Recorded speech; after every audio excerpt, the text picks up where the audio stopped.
ଅତି ମାନସର ଯୁଗଳ ଅବତାର ଜଗଜନୀ ଶ୍ରୀମା ପରମ ପ୍ରଭୁ ଶ୍ରୀ ଏଠାରେ ଉପସ୍ଥିତ ଥିବା ଭାଇ ଭଉଣୀମାନେ ଏହି କାର୍ଯ୍ୟକ୍ରମ ସମସ୍ତ ସ୍ୱାଗତ କରାଯାଉଛି। ଆମର ଯେ ମୁଖ୍ୟ ବକ୍ତା ଜନାର୍ଦ୍ଦନ ଭାଇ ଆସିଯାଇଛନ୍ତି, ସିଏ କହିବେ। ଏହା ପୂର୍ବରୁ ଯେଉଁ ଗୌରୀ ଭାଇ ଯାହା କହିଗଲେ ଯେ ଆମେ ଯେଉଁ ସାଧନା କରିବା, ଯେ ସାମୂହିକ ସାଧନା କରିବା, କମ୍ୟୁନିଟିକି ନେଇକି କଥା କହିଲେ ଏବଂ କହିଲେ ନସିସ୍ ବିଙ୍ଗ ବିଜ୍ଞାନମୟ ଯେଉଁ ଗୋଷ୍ଠୀ କଥା କହିଲେ, ବିଜ୍ଞାନମୟ ସତ୍ତା ଏବଂ କମ୍ୟୁନିଟି ଅଫ୍ ନସିସ୍ ବିଙ୍ଗ କଥା କହିଲେ ବହୁତ ଉଚ୍ଚତର କଥା ସିଏ, ଯେଉଁଟାକି ଇଏ ହେଲା ମା ଶ୍ରୀରଙ୍କ ଭିଜନ, ଶ୍ରୀରଙ୍କ ଦିବ୍ୟ ଜୀବନ ବହିରେ ଏକଥା ସେ ଉଲ୍ଲେଖ କରିଛନ୍ତି ଯେ ନସିସ୍ ବିଙ୍ଗ କଥା କହିଛନ୍ତି। ସେଇ କଥା ହିଁ ଭାଇ କହୁଥିଲେ ଯେ ସେଟା ତ ଶ୍ରୀରମଣୀ ଲେଖିଲେ ମା, କାରଣ ଶ୍ରୀରମଣୀଙ୍କ ସମସ୍ତ ଯାହା କିଛି ପୃଥିବୀ ଆଣିଛନ୍ତି ତାହାକୁ କାର୍ଯ୍ୟକାରୀ ମା ହିଁ କରାଇଛନ୍ତି ଏବଂ କରାଉଛନ୍ତି। ହେଲେ ସିଏ ଯେଉଁଟାକି ମାଙ୍କର ଭିଜନ, ଶ୍ରୀ ଅରବିନ୍ଦଙ୍କ ଯେଉଁ ଦୃଷ୍ଟି କି ମାଙ୍କର ଯେଉଁ ଦୃଷ୍ଟି, ସିଏ ହିଁ ଆମମାନଙ୍କର ହିଁ ଦୃଷ୍ଟି। ତାର କାରଣ ଏଇ ଯେଉଁ ଲକ୍ଷ୍ୟ, ଯେଉଁ ମହାନ ଦୁରୂହ ଲକ୍ଷ୍ୟ, ମା ବହିରେ ଯେଉଁ କହିଛନ୍ତି ମହାନ ଦୁରୂହ ଲକ୍ଷ୍ୟ, ଯେଉଁଟାକି ଅତିମାନସର ପ୍ରତିଷ୍ଠା, ଅତିମାନସ ପ୍ରତିଷ୍ଠା ତ ସିଏ କରିଯାଇଛନ୍ତି ଏବଂ ସିଏ ପ୍ରଥମେ ତାକୁ ନିଜ ଦେହରେ ପ୍ରତିଷ୍ଠା କଲେ, ତାପରେ ମା ତାକୁ ସମସ୍ତ ବିଶ୍ୱ ବାତାବରଣରେ ତାକୁ ଖେଳେଇଲେ, ଆଣିଦେଲେ ଏବଂ ବର୍ତ୍ତମାନ ହେଲା ଆମମାନଙ୍କ ସମସ୍ତ ପ୍ରୟାସ ଯେ ସେ ମା ଶ୍ରୀରମଣ କାର୍ଯ୍ୟ କେମିତି ଆଗେଇ ନେବା। ଆମର ବର୍ତ୍ତମାନ ପ୍ରୟାସ ହେଲା ତାଙ୍କର କାର୍ଯ୍ୟକୁ ଆମେ କେମିତି ଆଗେଇ ନେବା ଏବଂ ମା ଶ୍ରୀରଙ୍କର କାର୍ଯ୍ୟର ଧାରା ଯାହା ଥିଲା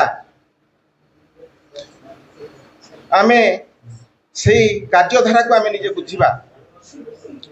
କାରଣ ମା ବାରମ୍ବାର ହିଁ କହିଛନ୍ତି ଯେ ଗୋଟିଏ ମାତ୍ର ଲକ୍ଷ୍ୟ, ଏ ୱାର୍କ ଟୁ ଡୁ, ସେ ଗୋଟିଏ ମାତ୍ର ଲକ୍ଷ୍ୟ ତାଙ୍କର ଯେ ସେ କ'ଣ କାର୍ଯ୍ୟ, ଯେ ସେଇଠି ସାବିତ୍ରୀ କାବ୍ୟରେ ଲେଖା ହେଇଛି to raise the world to God in deathless light, to raise the world to God in deathless light, to bring down God to the world on earth we came and change the earth life to life divine। ଏଇଟା ହିଁ ତାଙ୍କର mission ଏବଂ ସେଇ ମିଶନରେ ଆମେ ସମସ୍ତେ କାର୍ଯ୍ୟ କରିବା। ଆମକୁ ପ୍ରଥମରେ ଆମର ବ୍ୟକ୍ତି ଚେତନା ରୂପାନ୍ତର ଆମେ ନିଜକୁ କରିବାକୁ ପଡ଼ିବ, ଏକାଥର କେବେ ହେବନି, କାରଣ ଏ ମହାନ କାର୍ଯ୍ୟ। ସେଇଥିପାଇଁ ଆମକୁ ବିଟ୍ ବାଇ ବିଟ୍ ପ୍ରୟାସ କରିବାକୁ ପଡ଼ିବ ଏବଂ ସୁଦୀର୍ଘ ବି ପ୍ରୟାସ କରିବାକୁ ପଡ଼ିବ। ଭାଇ ଯେଉଁ କହିଲେ ଯେ ନସିସ୍ ବିଙ୍ଗ କଥା କହିଲେ, କ'ଣ ନସିସ୍ ବିଙ୍ଗ ଆମେ ସିଧା ହେଇଯିବା? କେବେ ନୁହେଁ। ତାର କାରଣ ହେଲା ଆମେ ବର୍ତ୍ତମାନ ପାର୍ଥିବ ଚେତନା ଭିତରେ ରହିଛୁ। ଆମେ ଏଇ ପାର୍ଥିବ ଚେତନା, ଆମ ଭିତରେ ଅହଂ, ୟା ଭିତରୁ ଆମକୁ ଆମେ ଅତିକ୍ରମ କରିବାକୁ ପଡ଼ିବ। କେମିତି? ଆମେ ଆଉ ବି ଶ୍ରୀରମ ଦେଇ କହିଛନ୍ତି ଯେ ମଣିଷ ନିଜ ଚେଷ୍ଟାରେ ମଣିଷ ଛଡ଼ା ଅନ୍ୟ କିଛି ହେଇପାରିବ ନାହିଁ। ୟାର ଅନ୍ୟ ଅର୍ଥଟା ହେଲା ମଣିଷ ନିଜ ଚେଷ୍ଟାରେ ମଣିଷ ବି ତ ଅନ୍ୟ ହେଇପାରିବ ନାହିଁ। ୟାର ଅନ୍ୟ ଅର୍ଥ ହେଲା ମଣିଷ କେବଳ ଭଗବାନଙ୍କ ଦ୍ୱାରା ହିଁ ମାନେ ଦିବ୍ୟ ତତ୍ତ୍ୱ ରୂପାନ୍ତରିତ ହେବ। ଯେ ମଣିଷ ନିଜେ ଦିବ୍ୟ ତତ୍ତ୍ୱ ରୂପାନ୍ତରିତ ହେଇପାରିବନି, ଭଗବାନଙ୍କ ଦ୍ୱାରା ହେଇପାରିବ। ମାଙ୍କର ଶକ୍ତି ହିଁ ଆମକୁ ରୂପାନ୍ତରିତ କରିବ। ଆମେ ସେ ଶକ୍ତିକୁ ନିଜ ଭିତରୁ ଆବାହନ କରିବା, ଆମେ ଭଗବାନଙ୍କ ଶକ୍ତିରେ ଆବାହନ କରିବା। ଆମେ ପ୍ରଥମରେ ଭାଗବତ ଜୀବନରେ ବାସ କରି ଆମେ ଶିଖିବା। ଶ୍ରୀଅରବିନ୍ଦ ତାଙ୍କ ଶିକ୍ଷାକୁ ସଂକ୍ଷିପ୍ତରେ କହିଛନ୍ତି ଯେ ତମକୁ ମାନେ ଭାଗବତ ଜୀବନରେ ବାସ କରିବା ପାଇଁ ହେବ ଏବଂ ଏଇ ସତ୍ୟରେ ଏଇ ବାସ କରିବା ପାଇଁ ପଡ଼ିବ, ଏଇଆ ହିଁ ଶିଖିବା ପାଇଁ ପଡ଼ିବ। ସାହିତ୍ୟରେ ସେ ଲେଖିଛନ୍ତି माने we must learn to obey higher law जे आमे से हायर लॉ कहले सही सत्य चेतना से सत्य चेतन रे बास करी आमे सिकिया पई हेबो हला से सत्य चेतन बास करिया पई आमे पेटी से सबू आमर प्रथम रे आम जो छोट छोट जो जिनस आमर डिफरेंस पेटी डिफरेंसेस आम भीतर जो आम भाई भूणी मान जो पेटी डिफरेंसेस आमको छाड़िया पड़ो आमको सत्य चेतना को बास करने पेटी डिफरेंस माने आमको छाड़िया पड़ो भाई बर्तमान आमर उपस्थित हेले आम गहन रे आज उपस्थित हेले आमर वरिष्ठ साधक आनंदपुर आसचंदी जनार्दन भाई श्रीयुक्त जनार्दन आचार्य आमको तांकर जीवन साधना कथा तांकर जीवन अभिज्ञतार कथा एवं महाश्री संगे तांकर अभिज्ञता कथा आमको आज कहे आ प्रेरणा देवे। प्रणाम आर the lotus feet of the divine mother करुणामयी माँ परम प्रभु श्री अरविंद उपस्थित समस्त मातृ संतान आज आम मानकर परम सौभाग्य जे आमर अति प्रिय दनु भाई को पाइचु केन्दुझर संगठन भितर ओतप्रोत भाव जड़ित एवं संगठन समृद्धि भाई खाली आम केन्दुझर जिला नुह आम गोटे जोन अच्छी आस्था जोन थिला एबे सत्य जोन हो जाइए आस्था जोन सी होती आवाहक एवं मातृकार्य हूँ एकमात्र व्रत एवं निजर घर हूँ केशोद्रापाड़ आम आनंदपुर पाख केशोद्रापाड़ से केशोद्रापाड़ संगठन जोरदार होची सहित जनवरी 1 तारिख रे रेमाल ठारे गोटे सांगठनिक बैठक प्रति वर्ष अनुष्ठित होची जो पूर्ण नेतृत्व नौन तनु भाई है तेणु यही जो ब्लॉक स्तर रे सब डिविजन स्तर रे मातृकार्य प्रसार रे भाईंकर अनबद्ध अवदान तेज जहाँ आज आम से एक सौभाग्य लाभ कर भाई को पाइचु भाईंकर आपण बय वृद्धि होता सत्वे आप देखुए कि मुझे देखे एभर यूथ क्या भितर सब प्रोग्रेसिव आटीट्यूड थाए पश्चातपद व्यक्तित्व से नुहति तेणु जहाँ भितर एभर यूथ आटेंटिव भाव थाए तेणु से सब तरुणता भितर बास कर तेणु यही प्रकार जो आटीट्यूड एभर यूथ आटीट्यूड भाई भितर अच्छी तेणु बयस वृद्धि हेले अनेक प्रकार डिजीज देखा जाए ता सत्वे मातृकार्य से एमती निमज्जित होकर बड़ी में कौन रोग अच्छे से अनुधान करते तेणु जी मातृकार्य निमज्जित होती संस्पर्श आम आसिले सानिध्य आम आसिले निश्चित भाव में कथार किसी छापा रमें महासन प्रति बेस अनुगत भाव भाईकर प्रभाव कथार किसी छापा हमको साहाय्य कर तेरे मो काल विलम्ब नक आम भाई को सीधा सड़क भाव में डाकिबा भाई करुणामय माँ परम प्रभु श्री अरविंद अजय भाई समस्त है अपन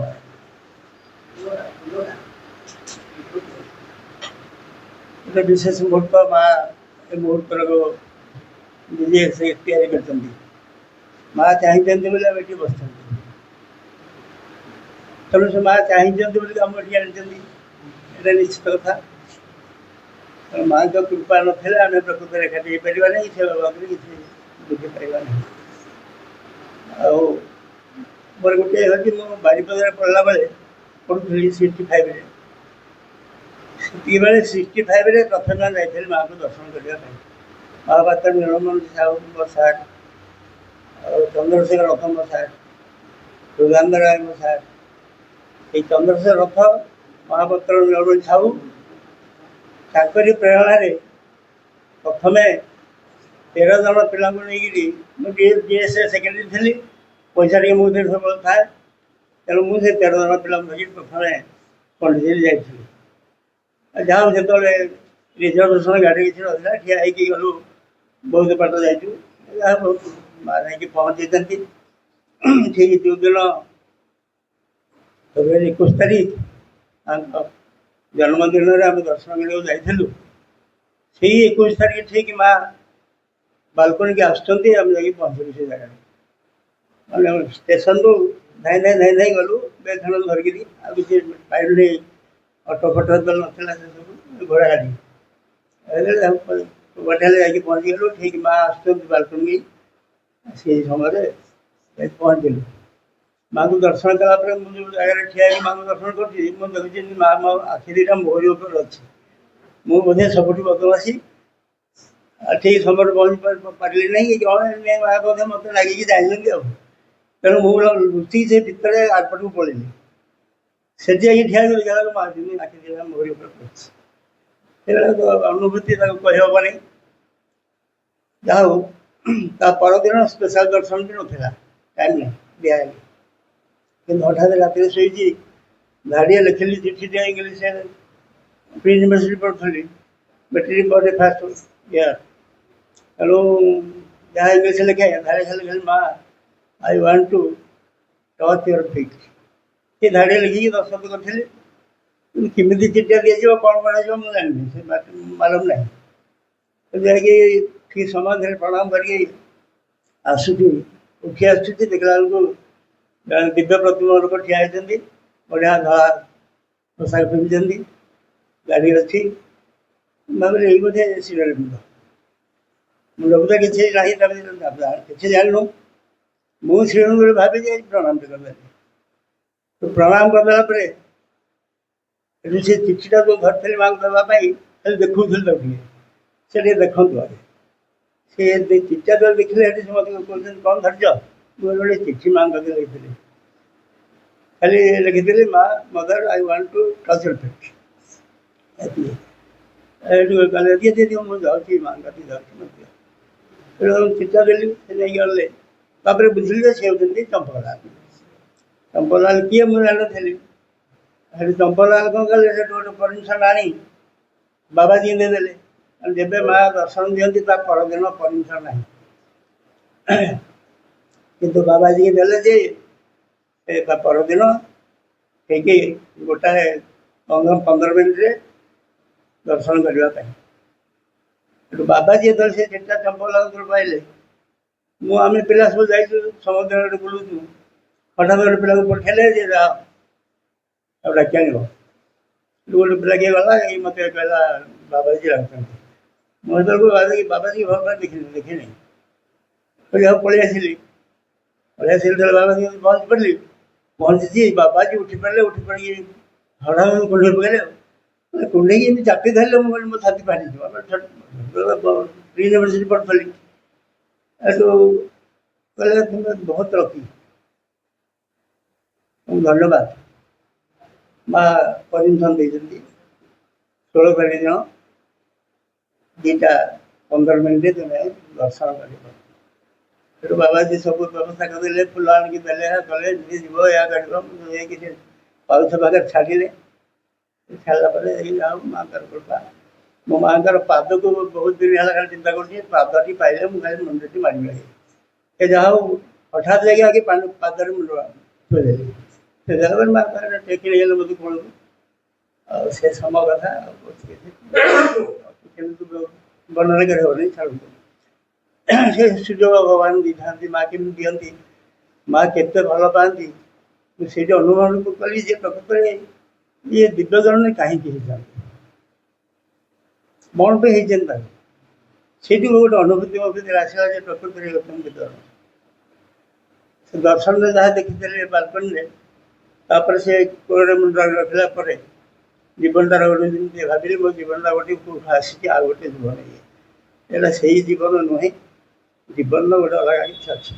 ସେ ଯାହା ତାରି ଭିତରେ ସେଠୁ ଆସିସାରିଲା ପରେ ବାରିପଦାରେ ସଂଗଠନ ଭିତରେ ବସିଲି। ମହାପାତ୍ର ନଳ ସାହୁ, ସୁଦାମ ରାୟ, ଚନ୍ଦ୍ରଶେଖର ରଥ, ଏମାନେ ଥିଲେ ମୋ ସାର୍ମାନେ। ତାଙ୍କରି ପ୍ରେରଣାରେ ପାଠ ହେଲା କେଉଁଠି, ବିହାରୀଲାଲ ପଟ୍ଟନାୟକ ଥିଲେ ସବ୍ କଲେକ୍ଟର। ସେ ବିହାରୀଲାଲ ଯେଉଁଠି ରହୁଥିଲେ ତା ପାଖରେ ଗୋଟେ ଘର ଭଡ଼ା ନେଇକି ମୁଁ ରହୁଥିଲି। ସେଠୁ ମହାପାତ୍ର ନେଳୁଛି ଗଲେ, ଜନାର୍ଦ୍ଦନ ଏଇଠି ବିହାରୀଲାଲ ପଟ୍ଟନାୟକ ସବ୍ କଲେକ୍ଟର ରହୁଛନ୍ତି। ସେ ହେଉଛନ୍ତି ମାଆଙ୍କ ଡିଭୋଟି ଏବଂ ପ୍ରତି ରବିବାର ଦିନ 2ଟା ବେଳେ ତାଙ୍କର ଘରେ ପାଠ ସବୁ ହୁଏ। ତେଣୁ ତୁମେ ଆସିକି ପହଞ୍ଚିବ।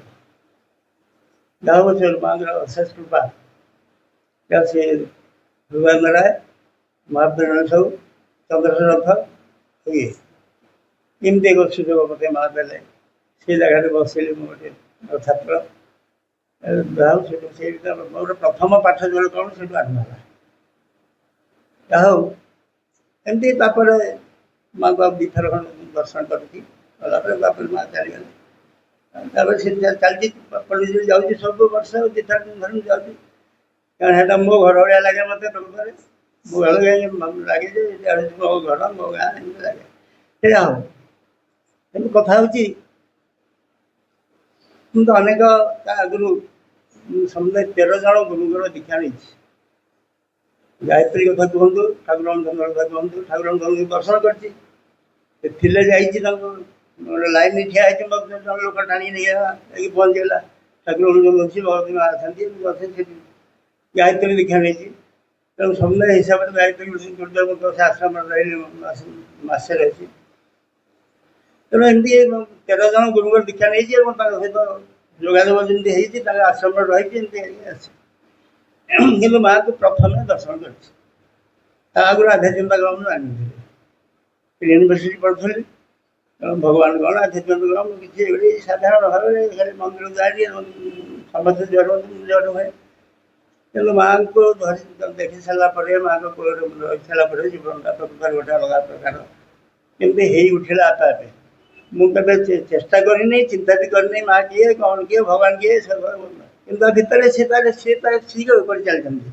ତାଙ୍କ ଛଡ଼ା ମୋର ଠିଆ ହେବାର ପ୍ରକୃତ ଯୋଗ୍ୟତା ନାହିଁ କଥା କହିବାର ଯୋଗ୍ୟତା ନାହିଁ ପଢ଼ିବାର ଯୋଗ୍ୟତା ଏସବୁ କିଛି ସମ୍ଭବ ନୁହେଁ ପ୍ରକୃତରେ।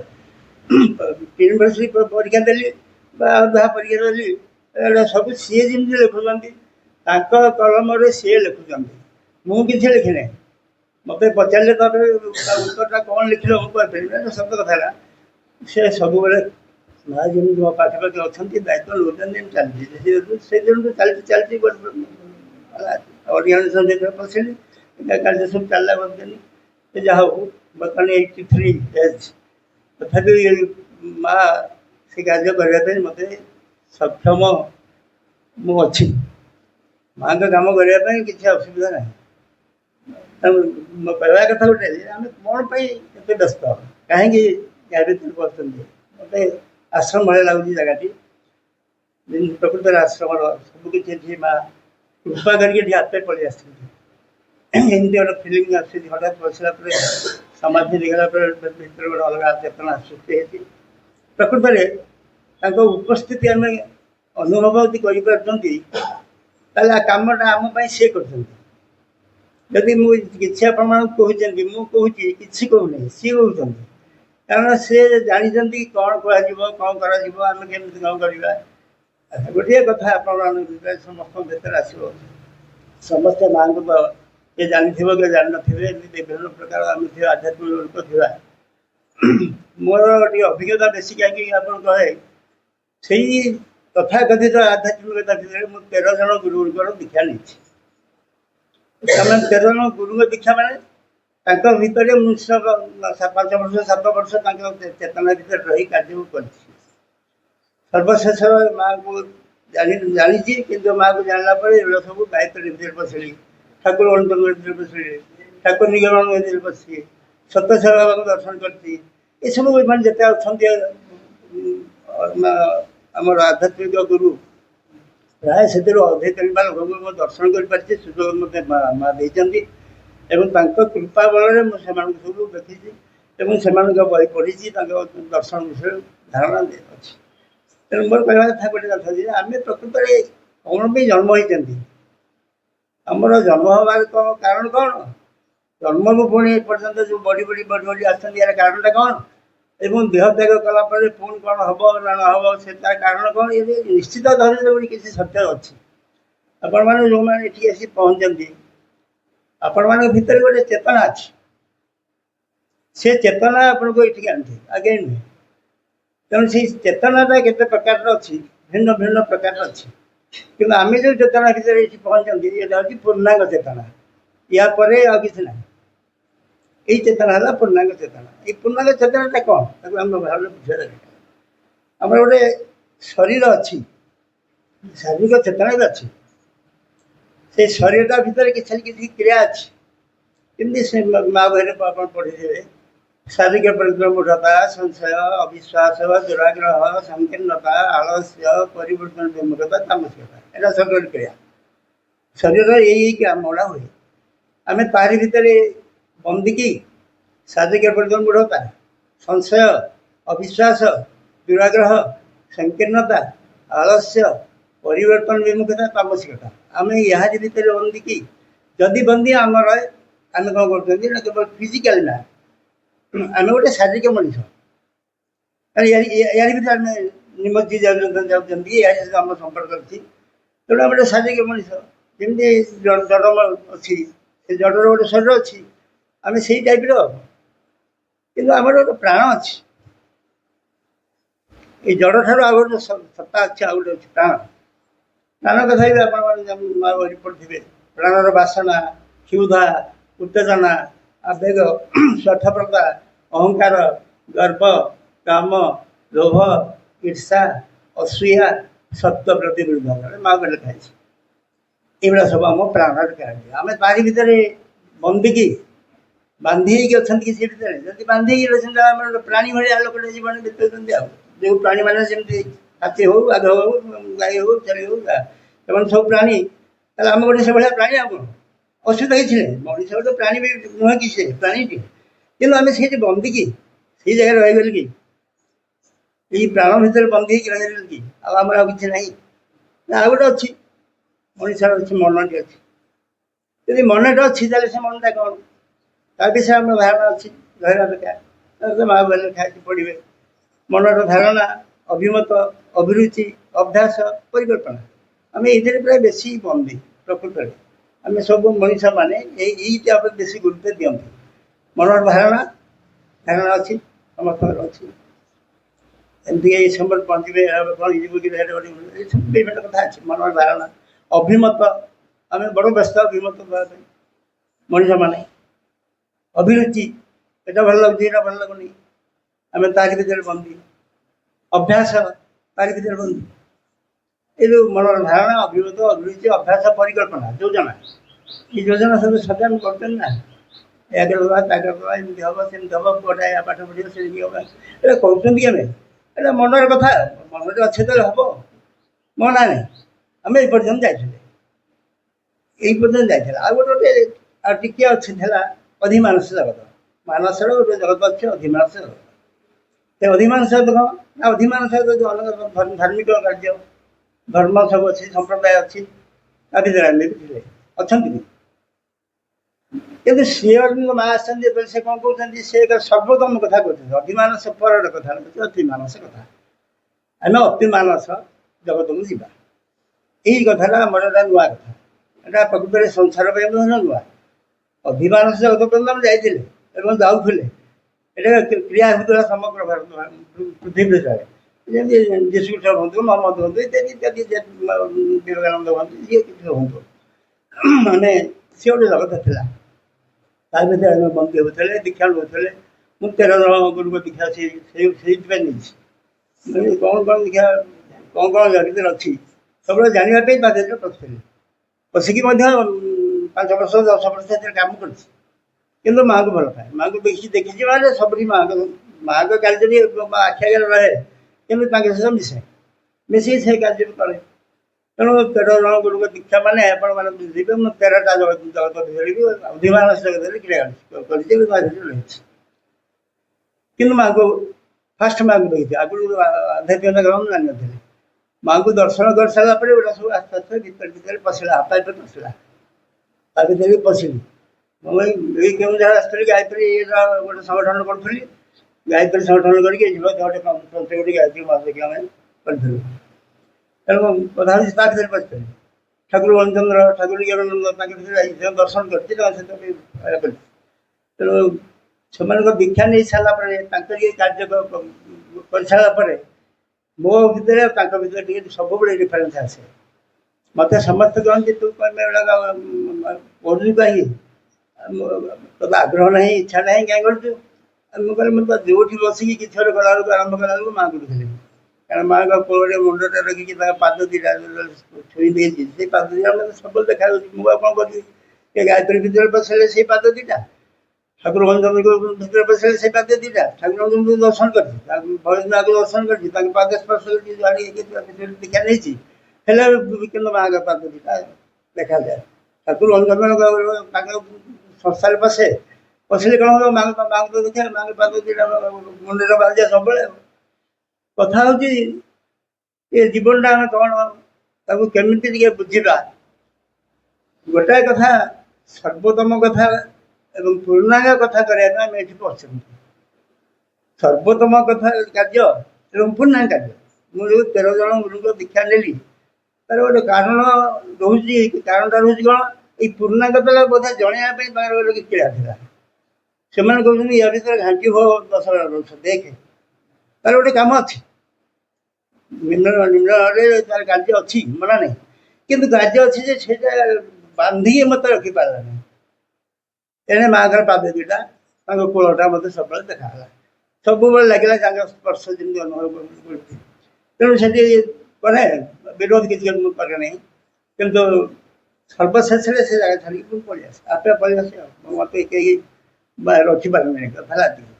ତେଣୁ 13 ଜଣ ଗୁରୁଙ୍କ ଦୀକ୍ଷା ନେଲି ଏବଂ ସେ 13 ଜଣ ଗୁରୁଙ୍କ କାର୍ଯ୍ୟ ବି କରିଛି, କିନ୍ତୁ ତା ଆଗରୁ ମାଆଙ୍କୁ ପାଦ ସ୍ପର୍ଶ କରି ତାର ମୁଣ୍ଡ ରଖି ଆସିଛି। ତେଣୁ ସେ ସବୁ ମାଆଙ୍କର ଇଚ୍ଛା ବୋଧେ ଏଗୁଡ଼ା ସବୁ କରିବା ପାଇଁ।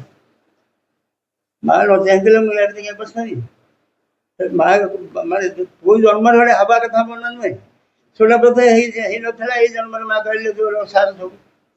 ତେଣୁ ତା ଭିତରେ କାହା ଭିତରେ 5 ବର୍ଷ, କାହା 10 ବର୍ଷ ଏମିତି ପଶି କିନ୍ତୁ ମାଆ ହେଉଛନ୍ତି ହୃଦୟ ଭିତରେ ରହିଲେ।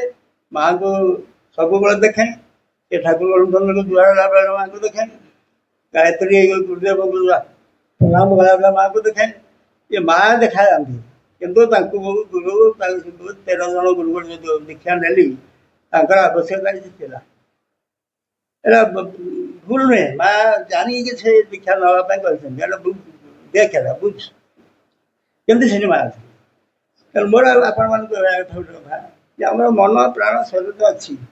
ଆମେ ମା ବହିଟି ପଢ଼ୁଛନ୍ତି, ଏଇ ଶାରୀରିକ ପ୍ରତିମୂଢ଼ତା, ସଂଶୟ, ଅବିଶ୍ୱାସ, ଦୁରାଗ୍ରହ, ସଂକୀର୍ଣ୍ଣତା, ଆଳସ୍ୟ, ପରିବର୍ତ୍ତନ, ବିମୁଖତା, ତାମସିକତା ମା ବହିରେ ଲେଖା ହେଇଛି। ତାକୁ ଆମେ କେବେଠୁ ପଢ଼ୁଛନ୍ତି ମନେ ନାହିଁ, କିନ୍ତୁ ଏଠୁ କେତେ ଗ୍ରହଣ କରୁଛନ୍ତି, କେତେ ଧରି ରଖିଛନ୍ତି, କେତେ କ'ଣ କରିଛନ୍ତି, ଏଟା ଆମେ ବୁଝିବା। ଏଟା ରହିଲା ଶାରୀରିକ ପ୍ରତିମୂଢ଼ତା, ସଂଶୟ, ଅବିଶ୍ୱାସ, ଦୁରାଗ୍ରହ, ସଂକୀର୍ଣ୍ଣତା, ଆଳସ୍ୟ, ପରିବର୍ତ୍ତନ, ବିମୁଖତା, ତାମସିକତା। ଏଗୁଡ଼ା ଶରୀରର କ୍ରିୟା ନା ନୁହେଁ? ଏଇଟା ହେଲା ଶରୀରର କ୍ରିୟା। ଶରୀର ଏଇ କ୍ରିୟାଟା କରେ, କିନ୍ତୁ ଏଇ ସବୁ କ୍ରିୟାଗୁଡ଼ାର ଟ୍ରାନ୍ସଫର୍ମେସନ୍ ଦରକାର, ରୂପାନ୍ତର ହେବାର ଆବଶ୍ୟକତା ଅଛି। ଆମେ ସେଥିରେ ବନ୍ଦୀ ହେଇକି ରହିବା ପାଇଁ ଆସିନାହାନ୍ତି, ତାର ରୂପାନ୍ତର ହେବା ଦରକାର। ସେ ରୂପାନ୍ତର ହେବା ପାଇଁ ମାତ୍ର ତାର ଚାବିକାଠି ଜଣଙ୍କ ପାଖରେ, ସେ ହେଉଛନ୍ତି ଦିବ୍ୟଧର୍ମୀ ମା। ମା ସେ ଚାବିକାଠିଟା ଧରିଛନ୍ତି, ନହେଲେ ସେଇଠି ବନ୍ଦୀ ହେଇକି ରହିଯିବ, ସେଇଠି ବାନ୍ଧି ହେଇକି ରହିଯିବ। ସେଠୁ ଆହୁରି ଉର୍ଦ୍ଧ୍ୱକୁ ଯିବା ପାଇଁ ହେଲେ ମା ସାହାଯ୍ୟ କରିବେ। ତେଣୁ ତାର ଆବଶ୍ୟକତା ଅଛି। ତାର ଆବଶ୍ୟକତା ଅଛି ମାନେ ସେଟାକୁ ଜାଣିବେ, ତା ଭିତରେ ମନର ଧାରଣା କ'ଣ, ଅଭିମତ କ'ଣ, ସବୁ ବୁଝିବାକୁ ପଡ଼ିବ। ସବୁ ଜିନିଷ ଅଛି, ତାକୁ ଗ୍ରହଣ କରିନେବେ। ଶରୀରରେ କ'ଣ ଅଛି, ପ୍ରାଣରେ କ'ଣ ଅଛି, ମନରେ କ'ଣ ଅଛି, ସେଠୁ ଜାଣିବାର ଆବଶ୍ୟକତା ଅଛି। ତେଣୁ ଜାଣିବା ଯେ, କିନ୍ତୁ ସେ ଜାଣିକି ତାକୁ ପୂର୍ଣ୍ଣାଙ୍ଗ କରିବା ପାଇଁ, ସାହାଯ୍ୟ କରିବା ପାଇଁ ମା ଆସନ୍ତି। ମା କେମିତି ତୁ ଶିଖିଲୁ, ଜାଣିଲୁ, ମନା ନାହିଁ। ଶାରୀରିକ ପରିବର୍ତ୍ତନ ମୁଢ଼ାଟା କ'ଣ ବୁଝିଲୁ, ଜାଣିଲୁ, କିନ୍ତୁ ଏଟା ଡେଭଲପ୍ କରିବେ କେମିତି? କିନ୍ତୁ ଡେଭଲପ୍ କରିବା ପାଇଁ ଜଣେ ମାତ୍ର ଆସିଛି, ଯେମିତି ଆସିଛନ୍ତି ସେମିତି ମା, ବିଦେଶୀ ମା। ମା କେବଳ ତାକୁ ଠିକ ଜାଗାରେ ପହଞ୍ଚେଇ ଦେବେ। ତେଣୁ ସେଇ ଜାଗାରେ ଆମେ ବୁଝିପାରନ୍ତି। ମୁଁ ତ ଦୀକ୍ଷା ନେଇଛି, ମୁଁ ଗୁରୁ ମୋତେ ଦୀକ୍ଷା ଦେଇଛନ୍ତି, ମୋତେ କହିଛନ୍ତି ଏହା କରିବା ପାଇଁ, ମୁଁ ସେଟା କରିକି ଛାଡ଼ିବି କେମିତି? ଛାଡ଼ିବା ପାଇଁ କୁହାନି, ଛାଡ଼ିବା ପାଇଁ କୁହାନି, ତାକୁ ପୂର୍ଣ୍ଣାଙ୍ଗ କରିବା ପାଇଁ କ'ଣ ମନା କରାଯାଇଛି? ଆପଣ ଖାଉଛନ୍ତି ମନା ନାହିଁ, ଖାଇବା ପାଇଁ ମୋତେ କୁହାହେଇଛି, ଖାଇବାର ଆବଶ୍ୟକତା ଅଛି, ମନା ନାହିଁ, କିନ୍ତୁ ପୂର୍ଣ୍ଣାଙ୍ଗ କରିବା ପାଇଁ କ'ଣ ମନା କରାହେଇଛି କି? ମୋ ଖାଦ୍ୟଟା ପୂର୍ଣ୍ଣାଙ୍ଗ ହେବ। ପୂର୍ଣ୍ଣାଙ୍ଗ କେମିତି ହେବ? ନା ସେ ଖାଦ୍ୟଟା ଯେତେବେଳେ ମାଆଙ୍କ କତିରେ ସମର୍ପିତ ହେବ, ଭଗବାନଙ୍କ କତିରେ ସମର୍ପିତ ହେବ, ଏବଂ ସେ ଖାଦ୍ୟ ମାଆ ଦାୟିତ୍ୱ ନେବେ ଏବଂ ତାକୁ ହଜମ କରାଇବେ, ତାକୁ କ୍ରିୟା କରାଇବେ, ମୋ ଦେହରେ ଶକ୍ତି ବଢ଼େଇବେ। ହେଲେ କିଏ କରିବ କି? ଦିବ୍ୟଧର୍ମୀ କରିବେ। କହିବେ ମନେ ନାହିଁ, ମାନେ ଆମେ କରିବା, କିନ୍ତୁ ସେଟା ପୂର୍ଣ୍ଣାଙ୍ଗ କ'ଣ, ତାର ସର୍ବୋତ୍ତମରେ କ'ଣ? ସର୍ବୋତ୍ତମ ଦିବ୍ୟଧର୍ମୀ ମା। ମାଆଙ୍କ ପାଖରେ ଦେଲେ ଆମେ କହିବା ଖାଇଦେଲୁ, କାଲି ଜୋରରେ ଏତେ ଜୋର ଖାଇଦେଲୁ, ଗୋଟେ ପିଲା ମୋତେ କ'ଣ କରିବି ମୁଁ ଟିକେ ହୋମିଓପାଥିକ ଡାକ୍ତରଟିଏ, ତେଣୁ ମଝିରେ ମଝିରେ ଦିଏ। ଆସନ୍ତି ରୋଗୀମାନେ ସବୁ ବିଭିନ୍ନ କଥା ସବୁ କହନ୍ତି, କହିଲେ ଏଠି ଶିଖିବାକୁ ପଡ଼େ, ମଧ୍ୟ ବହୁତ କଥା ଶିଖିବାକୁ ପଡ଼େ।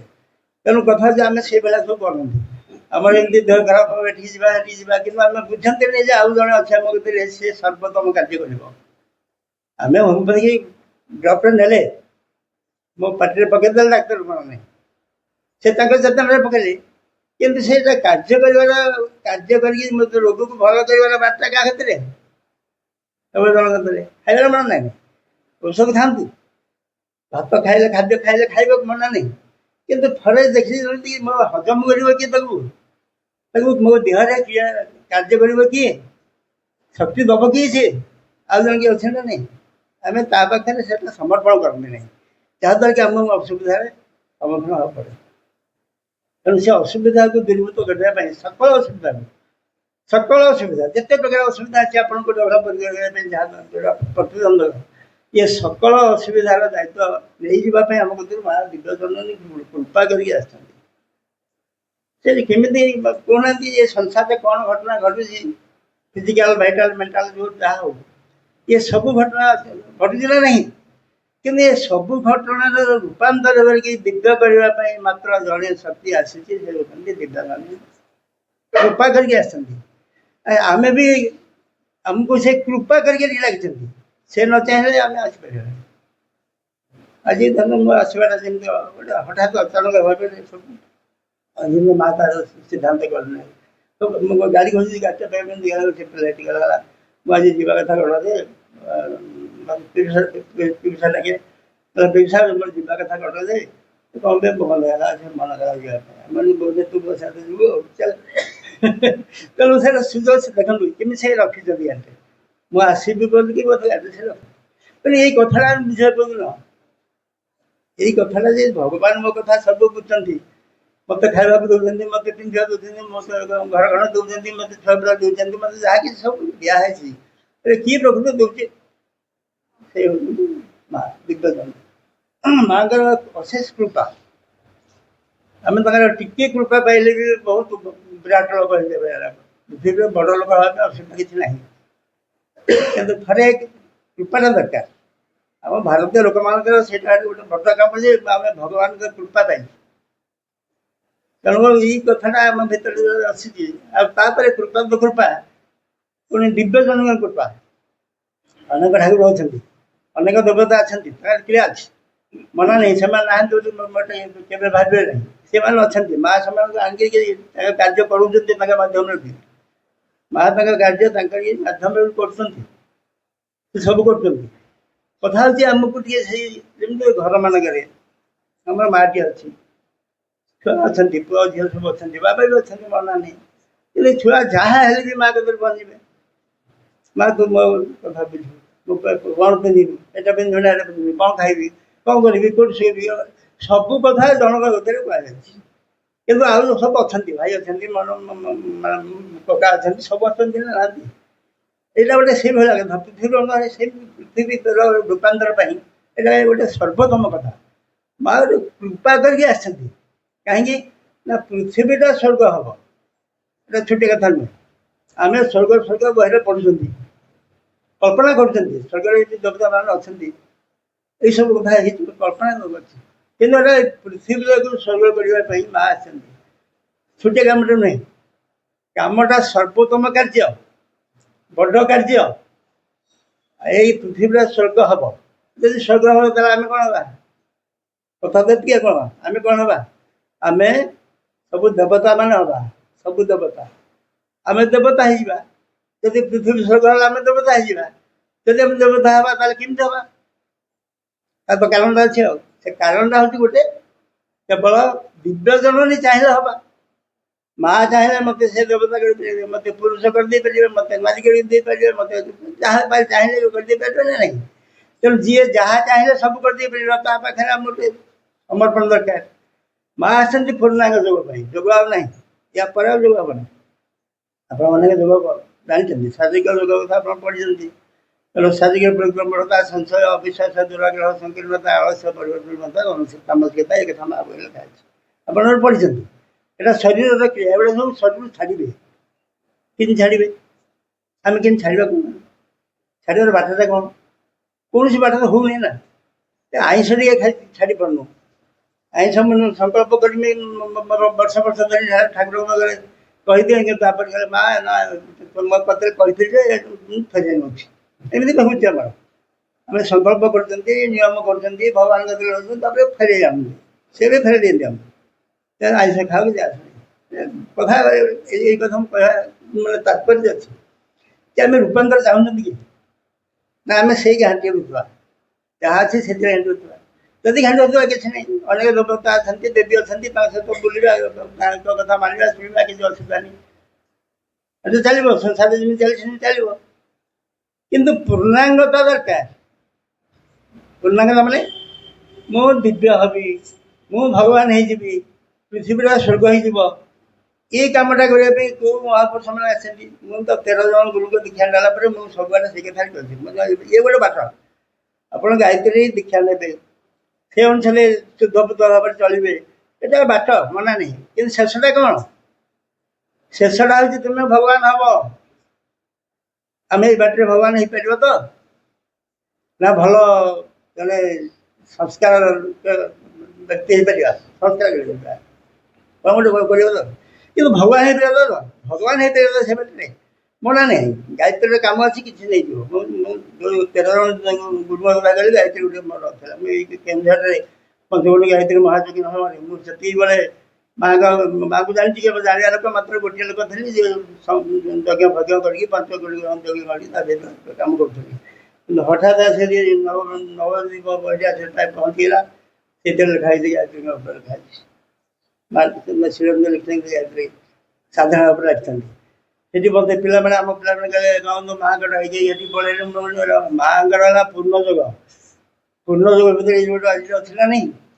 ହଁ ଅଛି ତ। ମୋତେ ମନେ କରୁଛୁ କଥାଟା ବୁଝିବା ଲାଗି ଆମେ ସବୁଥିରେ ପଶିପାରିବା। ପୂର୍ଣ୍ଣଯୋଗୀ ଲୋକମାନେ ଆମର ନାହିଁ ସେ ଯେମିତି କହନ୍ତି ସେ ବିଭିନ୍ନ ଦୀକ୍ଷା ରହୁଛନ୍ତି। ଆମର ସେ ସବୁ ଭିତରେ ଅଛି। ଆମେ ସବୁଠି ଅଛନ୍ତି। ଆମେ ତ ସବୁଠି ନାହାନ୍ତି, ତାହେଲେ ଆମେ ପୂର୍ଣ୍ଣଯୋଗ ହେଲା କେମିତି ଆମର? କଥାଟା ବୁଝିଗଲା। ଆମେ ଯଦି ସବୁଠି ଅଛନ୍ତି ତାହେଲେ ପୂର୍ଣ୍ଣଯୋଗ, ଯଦି ସବୁଠି ନାହାନ୍ତି ତାହେଲେ ପୂର୍ଣ୍ଣଯୋଗ ନୁହେଁ। କଥାଟା ବୁଝିଗଲା ତ? ଏଇ କଥାଟା ବୁଝିବା କେମିତି? ମୁଁ ମା କ'ଣ କରୁଛନ୍ତି ନା ଶ୍ରୀ ଅରବିନ୍ଦ କ'ଣ କେଉଁ ଯୋଗଟା କରୁନାହାନ୍ତି କରୁନାହାନ୍ତି। ଶ୍ରୀ ଅରବିନ୍ଦଙ୍କ ପାଖରେ କେଉଁ ଯୋଗଟା ହେଇନି ବା ସେ କେଉଁଟା କରୁନାହାନ୍ତି। ତାଙ୍କ ଯଦି ପଢ଼ିବା ସବୁ ଦେଖିବା ସେ ସବୁ ଭିତରେ ଅଛନ୍ତି, ସବୁ ମାନେ ସାରିଛନ୍ତି। କେଉଁଠି ଛାଡ଼ିନାହାନ୍ତି, ସବୁ କରିଛନ୍ତି। ସବୁ ଯୋଗ ତାଙ୍କ ପାଖରେ ହେଇଛି, ହେଇକି ସର୍ବପ୍ରଥମ ପୂର୍ଣ୍ଣ ଯୋଗ ପ୍ରବେଶ କରୁଛି। ତେଣୁ ଆମେ ଯଦି ପୂର୍ଣ୍ଣ ଯୋଗ ଚାହୁଁଛନ୍ତି ଏବଂ ଆମେ ଅତିମାନସ ଯୋଗ ଭିତରେ ପ୍ରବେଶ କରିବାକୁ ଚାହୁଁଛନ୍ତି, ଅନ୍ୟ ଯୋଗ ଭିତରେ ଜାଣିକି ଯଦି ଛାଡ଼ିଦେଲେ କ୍ଷତି କ'ଣ? କିନ୍ତୁ ଆମେ କ'ଣ କରୁଛନ୍ତି ଜାଣିନାହାନ୍ତି, ଜାଣିବା ଉଦ୍ଦେଶ୍ୟରେ ଯାଇକି ତା ଭିତରେ ଗଣ୍ଠି ପଡ଼ିକି ରହିଲେ, ସେ ହେଲା ଆମ ପାଇଁ ଅସୁବିଧା। ତା ଭିତରେ ଗଣ୍ଠି ପକେଇକି ରହିଗଲେ ସେଟା ଗୋଟେ ପ୍ରକାର ତାର ଆବଶ୍ୟକତା ଅଛି, ମନା ନାହିଁ। ମୁଁ ଯେଉଁ 13 ଜଣ ଗୁରୁଙ୍କ କଥା ଆପଣଙ୍କୁ କହୁଛି ତାର ଆବଶ୍ୟକତା ଥିଲା। ସେଇ ଆବଶ୍ୟକତାର ମୋତେ ପୂର୍ଣ୍ଣାଙ୍ଗତା ପାଇଁ ସାହାଯ୍ୟ କଲା ନା ବିରୋଧ କଲା? କଥାଟା ଏଇଆ। ଆମେ ଯେତେବେଳେ ଗାୟତ୍ରୀ ଦୀକ୍ଷା ନେଇଗଲେ କି ଅନ୍ୟ ଗୋଟେ ଦୀକ୍ଷା ନେଇକି ଆମେ ସେଠି ଗଣ୍ଠି ପକେଇକି ରହିଲେ, ଆଉ ଯାହା ଉପରକୁ କିଛି ନାହିଁ ବୋଲି ଛାଡ଼ିଦେଲେ, ସରିଲା ରହିଲେ ସେଠି ଆଉ। କିନ୍ତୁ ଆମେ ପୂର୍ଣ୍ଣାଙ୍ଗତା ଚାହୁଁଛନ୍ତି, ଏଠି କେତେ ଦୂର ତାର ପୂର୍ଣ୍ଣାଙ୍ଗ ହବ, କେତେ ଦୂର ତ ଅଛି। ଗଲି ତାହେଲେ ଲାଇନ୍ ଚାଲିଛି, ସେଇ ବାରିପଦାରେ ପଡ଼ୁଥାଏ। ଠାକୁର ଗଲି ଦେଖିବା ଦର୍ଶନ ପାଇଁ ଗଲି, ଲାଇନ୍ଟା ଚାଲିଛି। ଧୋତି ଖଣ୍ଡେ ମୁଁ ପିନ୍ଧିଛି, ତାପରେ ଯିବାର ବେଶୀ ଲକ୍ଷ୍ୟ ରହିଲା କ'ଣ ଦେଓଘର। କି ସେ ମାନେ ପାହାଡ଼ ଉପରକୁ ଯିବେ ଯାଇଥିଲେ, ଶ୍ରୀରଞ୍ଜ ଯାଇଥିଲେ, ସେଇ ଶ୍ରୀରଞ୍ଜ ଯେଉଁ ପଡ଼ି ଯାଇଥିଲେ ଘୋଡ଼ା ଗାଡ଼ିରେ ଯାଉଥିଲେ, ମୋର ଲକ୍ଷ୍ୟ ଥିଲା ସେ ଯିଏ ଦେଖିକି ଆସିବି ମାନେ। କିନ୍ତୁ ଏଇଟା ହେଲା ଗୋଟେ ଦୀକ୍ଷା ପାଇଁ ନେଇଯିବି, ଯାଉଛି ମାନେ ଦୀକ୍ଷା ନେଇଯିବି, ଏବେ କ'ଣ ଅସୁବିଧା ଅଛି? ଏଇଟା ଲାଇନ୍ ଠିଆ ହେଇଛି। ହଠାତ୍ ସେ ଗୁରୁଦେବଙ୍କ ପାଖରୁ ଗୁରୁଦେବ ଅଛନ୍ତି, ବହୁତ ମା ଅଛନ୍ତି, ଏଠି ଅଛନ୍ତି, ସେଇଠି ଗୋଟେ ପିଲାକି ଆସିବ। ମୁଁ ତାକୁ ଲକ୍ଷ୍ୟ କରୁଛି, ଧୋତିରେ ପିନ୍ଧିଛି, ଯାଇଛି ଲାଇନ୍ରେ। ସେ ପିଲାଟା ଆସିଲା ବେଳକୁ ଆସି ହଠାତ୍ ମୋ ଧରି ପକେଇଲା, ଡାକୁଛନ୍ତି ଗୁରୁଦେବ ଆସିଛନ୍ତି। ମୋତେ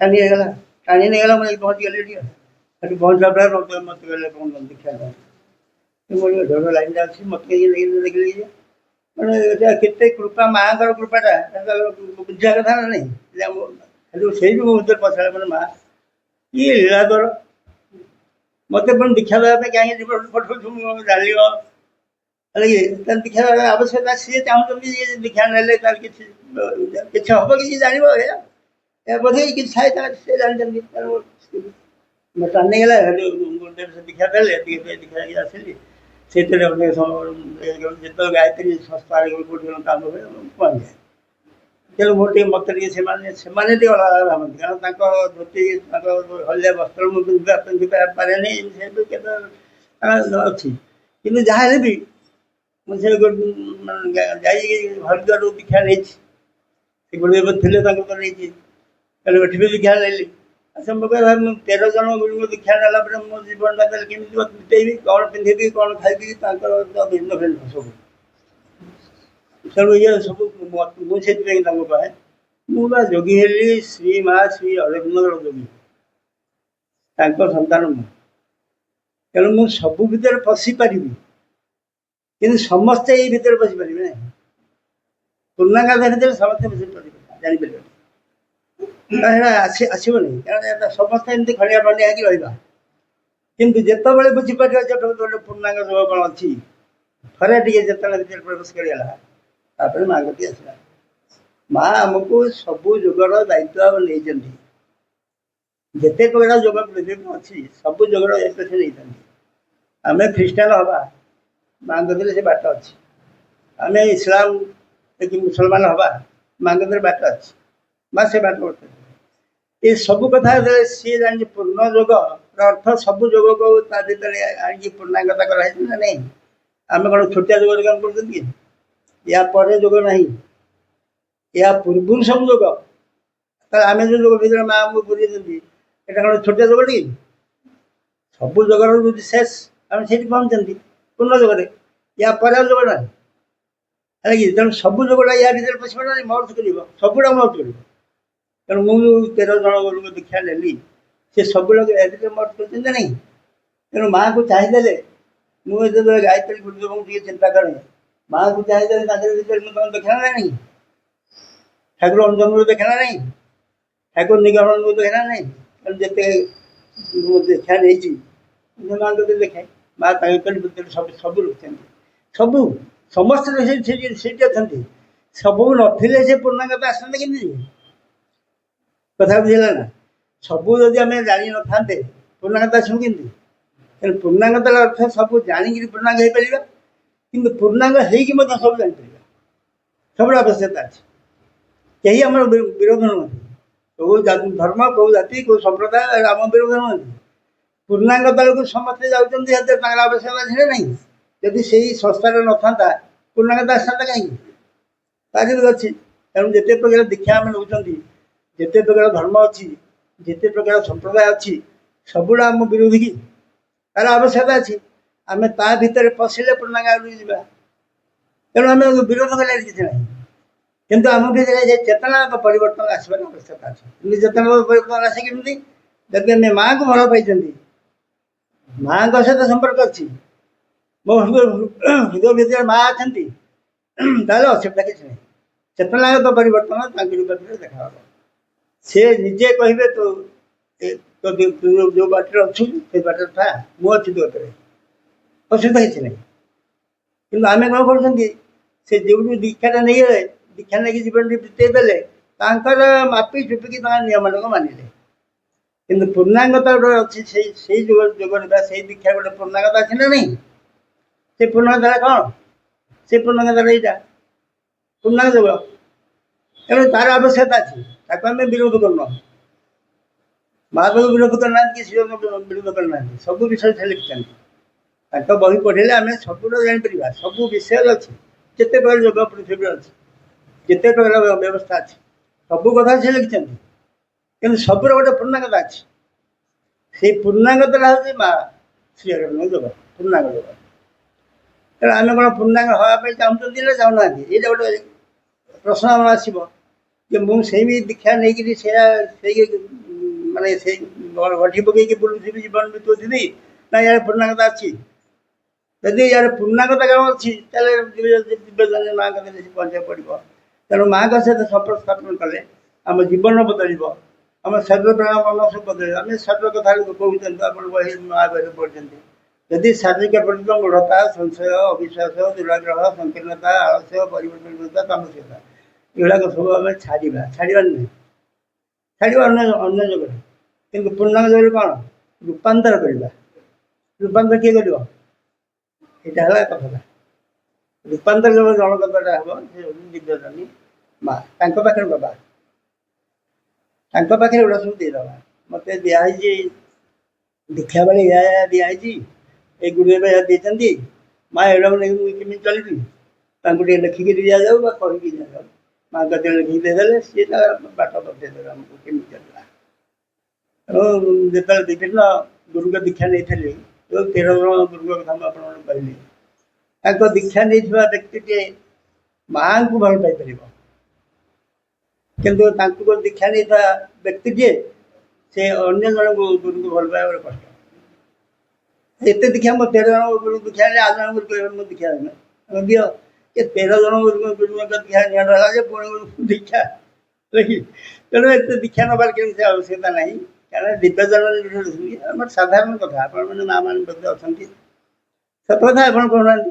ଘରେ ଯାହା କିଛି ଅସୁବିଧା ହେଲେ, ଗୋଳମାଳଟା ହେଇଗଲେ, ଛୋଟ ପିଲାମାନେ କିଛି ବ୍ୟବହାର କଲେ, ସବୁର ସମାଧାନଟା କୋଉଠି ହୁଏ? ବାପ କେତେ ମା କେତେ?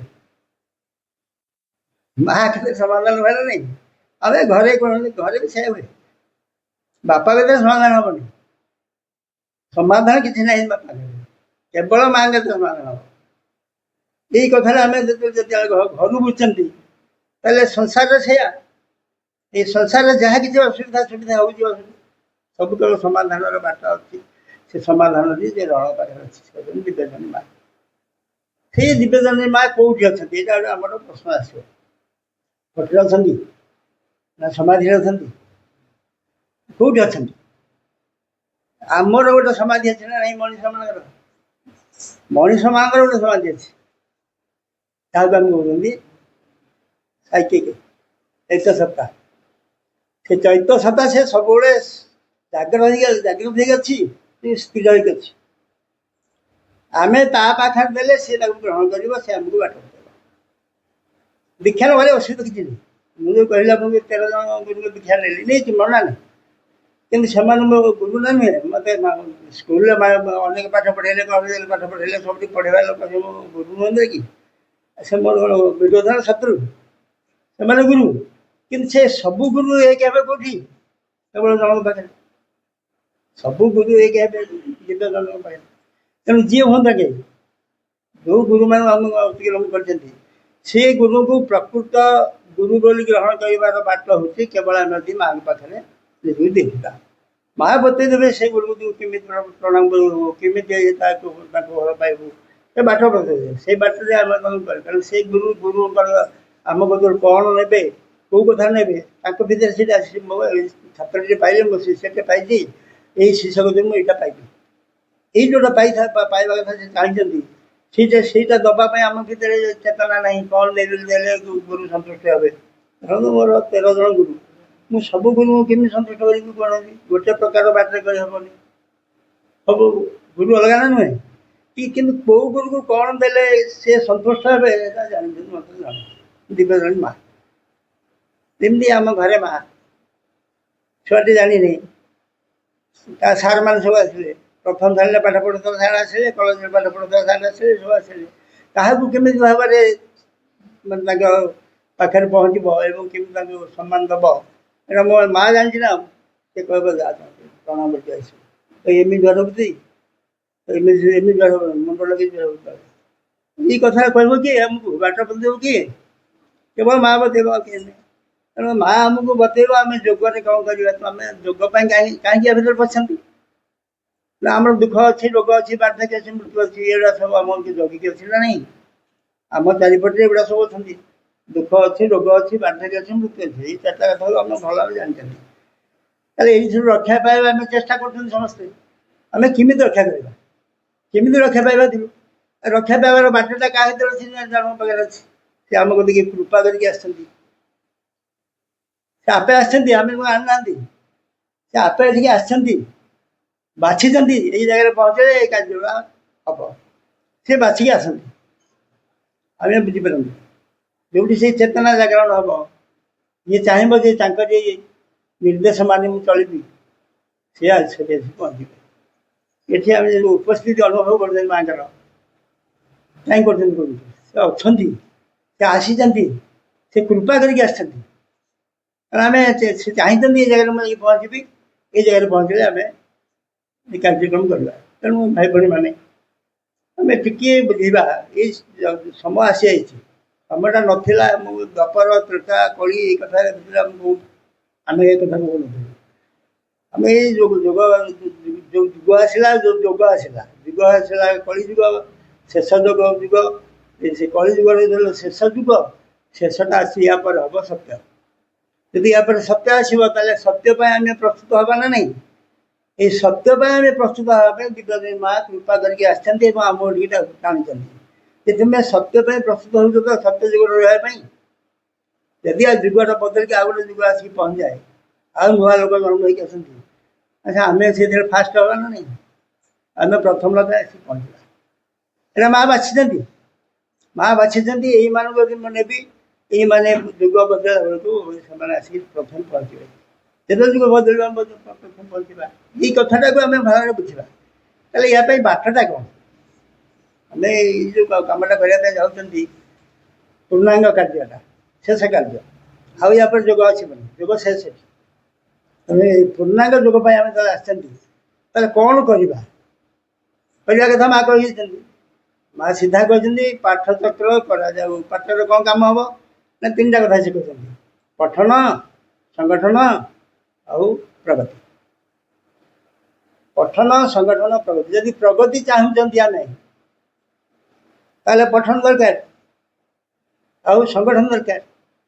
ଆଚ୍ଛା, ପଠନ ଦେଲେ କ'ଣ ନା, ପଠନ ଗୋଟେ କଥା ହେଲା, ଆପଣ ଯେତେ ଆଧ୍ୟାତ୍ମିକ ପୁସ୍ତକ ପଢ଼ନ୍ତୁ, ମୁଁ ତ ଆପଣଙ୍କୁ କହିଲି ମୁଁ 13 ଜଣ ଗୁରୁଙ୍କ ଦୀକ୍ଷା ନେଇକି ତାଙ୍କ ବହି ସବୁ ପଢ଼ିଛି ନା ପଢ଼ନି, କିନ୍ତୁ ସବୁର ଅସଲ ଜିଷ୍ଟିଟା, ସବୁ ଯେତେ ଦୀକ୍ଷା ନେଇଛି, ସବୁ ଜିନିଷଟା ମାଙ୍କ ବହିରେ ଅଛି, ଶ୍ରୀଅରବିନ୍ଦଙ୍କ ବହିରେ ଅଛି, ସବୁ ସେଠି ଅଛି।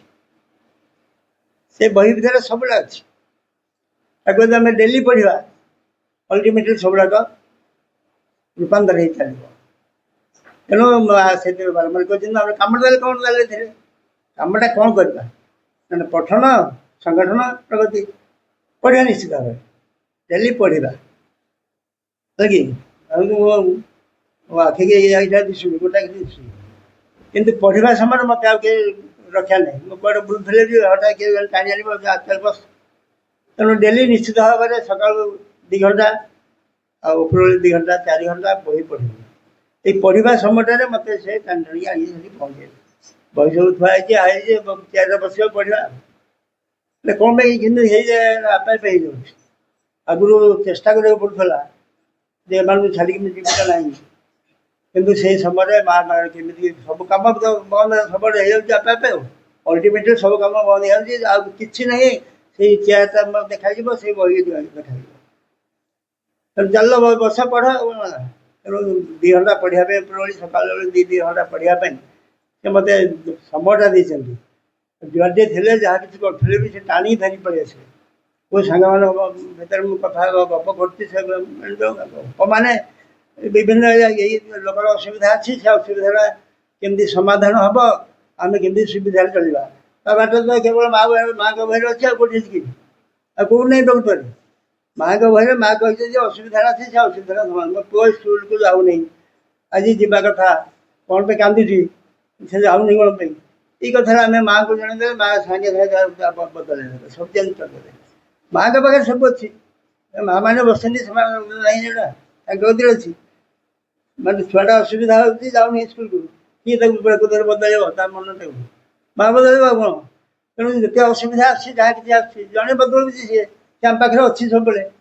ସେ ଆମ ପାଖରେ ସିଏ, ଆମେ କ'ଣ କରୁଛୁ? ଆମେ ସିନା ଚାହୁଁଛନ୍ତି ବୋଲି ସେ ଆସିଛି, କିନ୍ତୁ କୃପା କରିକି ସେ ଆସିଛନ୍ତି ବାଛିକିରି। ନା ଦୋଷଟା ତାଙ୍କର। ମୁଁ ପ୍ରକୃତରେ ସେଥିପାଇଁ ପ୍ରସ୍ତୁତ ହେଇନି, କିନ୍ତୁ ସେ ଆଗରୁ ପଳେଇଛନ୍ତି। ତାଙ୍କର ମାନେ ମା ମାନଙ୍କର ଖୁସି, ଖାଲି ତାଙ୍କର ନୁହେଁ, ସବୁ ମାଆଙ୍କର ଖୁସି ସେଇଆ। ମୋ ପୁଅଟାକୁ କିଏ ବିଧାରେ ମାରିଦେଲା, ସେ କାନ୍ଦୁଛି, କାନ୍ଦିକି ଆସୁଛି ବାପା ଅଛି ମା ଅଛି, କିନ୍ତୁ କିଏ ଯିବ ଆଗେ ବନାନ୍ତି କାନାଡାର ଶିବ ମାକୁ ନା ସେ ଧାଇଁବ, ତାকে ପଚାରିବ ଦେଖିବା ମାରିଲା କ'ଣ ପାଟି କରିବ ତାକୁ ଚାଲିବ, ସମାଧାନ ହବ ନାହିଁ। ବାପା 10 ଥର କହିଲେ ସମାଧାନ ହେଲେ ମା ତାର ବୁଝିଛି, ମା ଜାଣିଛି କେଉଁ ଅସୁବିଧା ଆସିଲା, ଦୁଃଖ ଆସିଲା, କଷ୍ଟ ଆସିଲା, ମୋ ପୁଅ ଭଲ ପଡ଼ିଲାନି କି କ'ଣ ଗୋଟେ କିଛି ହେଲା, ଏଇଟା ଆମେ ମାଆଙ୍କୁ ଜଣେଇଦେବା। ମୁଁ ତ ମା, ଆଉ ଯେ ସର୍ବୋତ୍ତମ ମା ଯିଏ ତାକୁ ଜଣେଇଦେଲେ ସିଏ ମୋ ମାଧ୍ୟମରେ କାମଟା କରିଦେବେନି। ମୋତେ ବାର୍ତ୍ତା ଦେଖାଯାଉନି, ମୋ ଛୁଆଟାକୁ କେମିତି ବଦଳେଇବି ସେ ବାଟଟା ମୋତେ ମାଲୁମ ପଡ଼ୁନି। ତାକୁ ଚାପଟ ମାରୁଛି କି ଜଣେ ଗାଳି ଦେଉଛି କହୁଛି, କିନ୍ତୁ ବାଟଟା ବତେଇବା ପାଇଁ ଲୋକ କିଏ? ମୁଁ ଯଦି ଛୁଆଟାକୁ ଧରି ପକେଇଲି, ତାକୁ ମାଡ଼ ଦେବା ପାଇଁ ଇଚ୍ଛା ହେଉଛି, ଗାଳି ଦେବା ପାଇଁ ଇଚ୍ଛା ହେଉଛି, ଯାତ୍ରା କରିବା ପାଇଁ ଇଚ୍ଛା ହେଉଛି, ସେତିକି ବେଳେ ଟିକେ ମାଆକୁ ସ୍ମରଣ କରିଦେଲେ ମା ବାଟ ଦେଇଦେବେ। ମାଆକୁ ସ୍ମରଣ କରିଦେଲେ ସେ ପିଲା ଆପେ ସେ ସବୁ ମାନିଯିବ। କରନ୍ତୁ ମାନେ ଏଇଟା ପରୀକ୍ଷା କରିପାରନ୍ତି ଆପଣମାନେ ମା ମାନେ, ଯେ ମୋ ପିଲାକୁ ମୁଁ ମାଡ଼ ଦେବା ପାଇଁ ଇଚ୍ଛା କରିକି ତାକୁ ଟାଣିକି ଆଣିଛି, କିନ୍ତୁ ଥରେ ମାଆଙ୍କୁ ଚିନ୍ତା କରିବା ଯାଉ ଦେଖିବେ ସବୁ ବଦଳି ଯାଇଥିବ, ସବୁ ବଦଳି ଯାଇଥିବ। ସେ ପିଲା ସଚେତନ ହେଇଯାଇଥିବ, ସେ ଆପେ ଆପେ ତାକୁ ମା ମୋର ଭୁଲ ହେଇଗଲା, ମା ମାରିବା ପାଇଁ ଧାଉଁଥିବ, ବୋଧେ ଭୁଲ ନା ନାହିଁ। ତେଣୁ ମୁଁ ଆପଣମାନଙ୍କୁ ଅନୁରୋଧ କରିବି ଯେ ଆମ ଭିତରେ ମାଆଙ୍କର ସମସ୍ତ ଶକ୍ତି ଅଛି। ଜଣେ ନାରୀ ତା ଭିତରେ ମା ଅଛନ୍ତି, ଜଣେ ପୁରୁଷ ତା ଭିତରେ ମା ଅଛନ୍ତି। ମା ରହିଲା ମାନେ ମାତୃ ଶକ୍ତି କାର୍ଯ୍ୟ କରୁଛୁ ନା ନାହିଁ। ଏ ମତରେ ପୁରୁଷମାନଙ୍କ ଭିତରେ ମାତୃଶକ୍ତି କାମ କଲା ନାହିଁ, ମା ମାନଙ୍କ ଭିତରେ ତ ମାତୃଶକ୍ତି ଅଛି ଏବଂ ତାକୁ ସେ ଆଉ ଟିକେ ଡେଭଲପ୍ କରିଦେଲେ। ତେଣୁ ମୁଁ ଆପଣମାନଙ୍କୁ କହିବା କଥା ଗୋଟେ, ପରିବାର, ଦେଶ, ଗାଁ ଯାହା କିଛି ସବୁ ଅଛି ଇଏ ସବୁ ପରିବର୍ତ୍ତନ ହେବାକୁ ଯାଉଛି। ପରିବର୍ତ୍ତନ ଅର୍ଥ ହେଲା ମୋ ଘର ବଦଳିବ, ମୋ ସାହି ବଦଳିବ, ମୋ ଗାଁ ବଦଳିବ, ଦେଶ ବଦଳିବ, ଭାରତ ସମଗ୍ର ବିଶ୍ୱର ଗୁରୁ ହେବ, ଯାହାକୁ ଶ୍ରୀ ଅରବିନ୍ଦ ସିଧା କହିଛନ୍ତି। ସତ କଥା ଭାଇ ବାପା ମାନେ, ଏ ଭାରତ ସମଗ୍ର ବିଶ୍ୱର ଗୁରୁ ହେବା ପାଇଁ ଆମେ କ'ଣ ଚାହୁଁଛନ୍ତି କି? ଯଦି ଚାହୁଁଛନ୍ତି ଯେ ଆମ ଭାରତ ସମଗ୍ର ବିଶ୍ୱର ଗୁରୁ ହଉ, ବିଶ୍ୱ ବଦଳି ଯାଉ, ଭାରତ ଦିବ୍ୟ ହେଇଯାଉ, ଦିବ୍ୟ ଭାରତ ହଉ, ତାହେଲେ ତାର ଗୋଟିଏ ମାତ୍ର ବାଟ ମା କହୁଛନ୍ତି ପାଠଚକ୍ର କରାଯାଉ, ସେ ବହି ପଢ଼ାଯାଉ, ପୂର୍ଣ୍ଣାଙ୍ଗ ବହି। ଆଉ ତାପରେ ଆପଣ ଆଉ ପାଇବେନି କୌଣସି ଆଧ୍ୟାତ୍ମ ପୁସ୍ତକ। ଶ୍ରୀ ଅରବିନ୍ଦଙ୍କ ବହି ପଢ଼ି ସାରିଲା ପରେ, ମାଆଙ୍କ ବହି ପଢ଼ି ସାରିଲା ପରେ ଆଉ କିଛି ଆଧ୍ୟାତ୍ମିକ ପୁସ୍ତକ ପାଇବେ ନାହିଁ। ଯଦି ପାଇବେ ତାହେଲେ ସବୁ ସେ ତା ଭିତରେ ଥିବ, ସେ ତାରି ଭିତରେ ସବୁ ଅଛି। ତେଣୁ ଆମେ ସେଇ ବହି ଯେତେବେଳେ ପଢ଼ୁଛନ୍ତି ତାରି ଭିତରେ ସବୁ ଅଛି, ସବୁ ଦର୍ଶନ ଅଛି, ସବୁ କଥା ଅଛି। ତେଣୁ ଯେମିତି ମୁଁ ଆପଣମାନଙ୍କୁ କହିଲି, ମା ମାନେ ଅଛନ୍ତି ଘରେ, ଯାହା ସମସ୍ୟା ଆସୁଛି, ଯାହା ଅସୁବିଧା ଆସୁଛି, ସୁବିଧା ଆସୁଛି, ସତ କଥା ହେଲା ସେ ସବୁ ସହୁଛନ୍ତି, ସବୁକୁ ତିଆରି କରୁଛନ୍ତି ମା ମାନେ। ମା ମାନେ କେବଳ ସବୁ ତାଙ୍କରି ପାଇଁ ପୁରୁଷମାନେ ମାନେ ବୁଲୁଛନ୍ତି ଚାରିଆଡ଼େ, କିଛି ନାହିଁ, ଫ୍ରିଲି।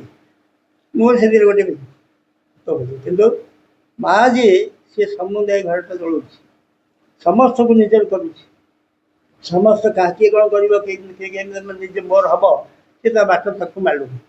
ଏ ମା ସେଇଆ, ସମଗ୍ର ପୃଥିବୀର ଲୋକମାନେ କେମିତି ଆଧ୍ୟାତ୍ମିକ ହେବେ, ପୃଥିବୀ କେମିତି ସ୍ୱର୍ଗ ହେବ, ଆମେ କେମିତି ଦିବ୍ୟମାନବ ହେବା, ଏଇ ସ୍ୱର୍ଗରେ ଯେଉଁ ମଣିଷମାନେ ବାସ କରିବେ ସେଇମାନଙ୍କୁ କେମିତି ପ୍ରସ୍ତୁତ କରାଯିବ, ଏଇ ହେଉଛି ପାଠଚକ୍ର, ତାର ବାଟ।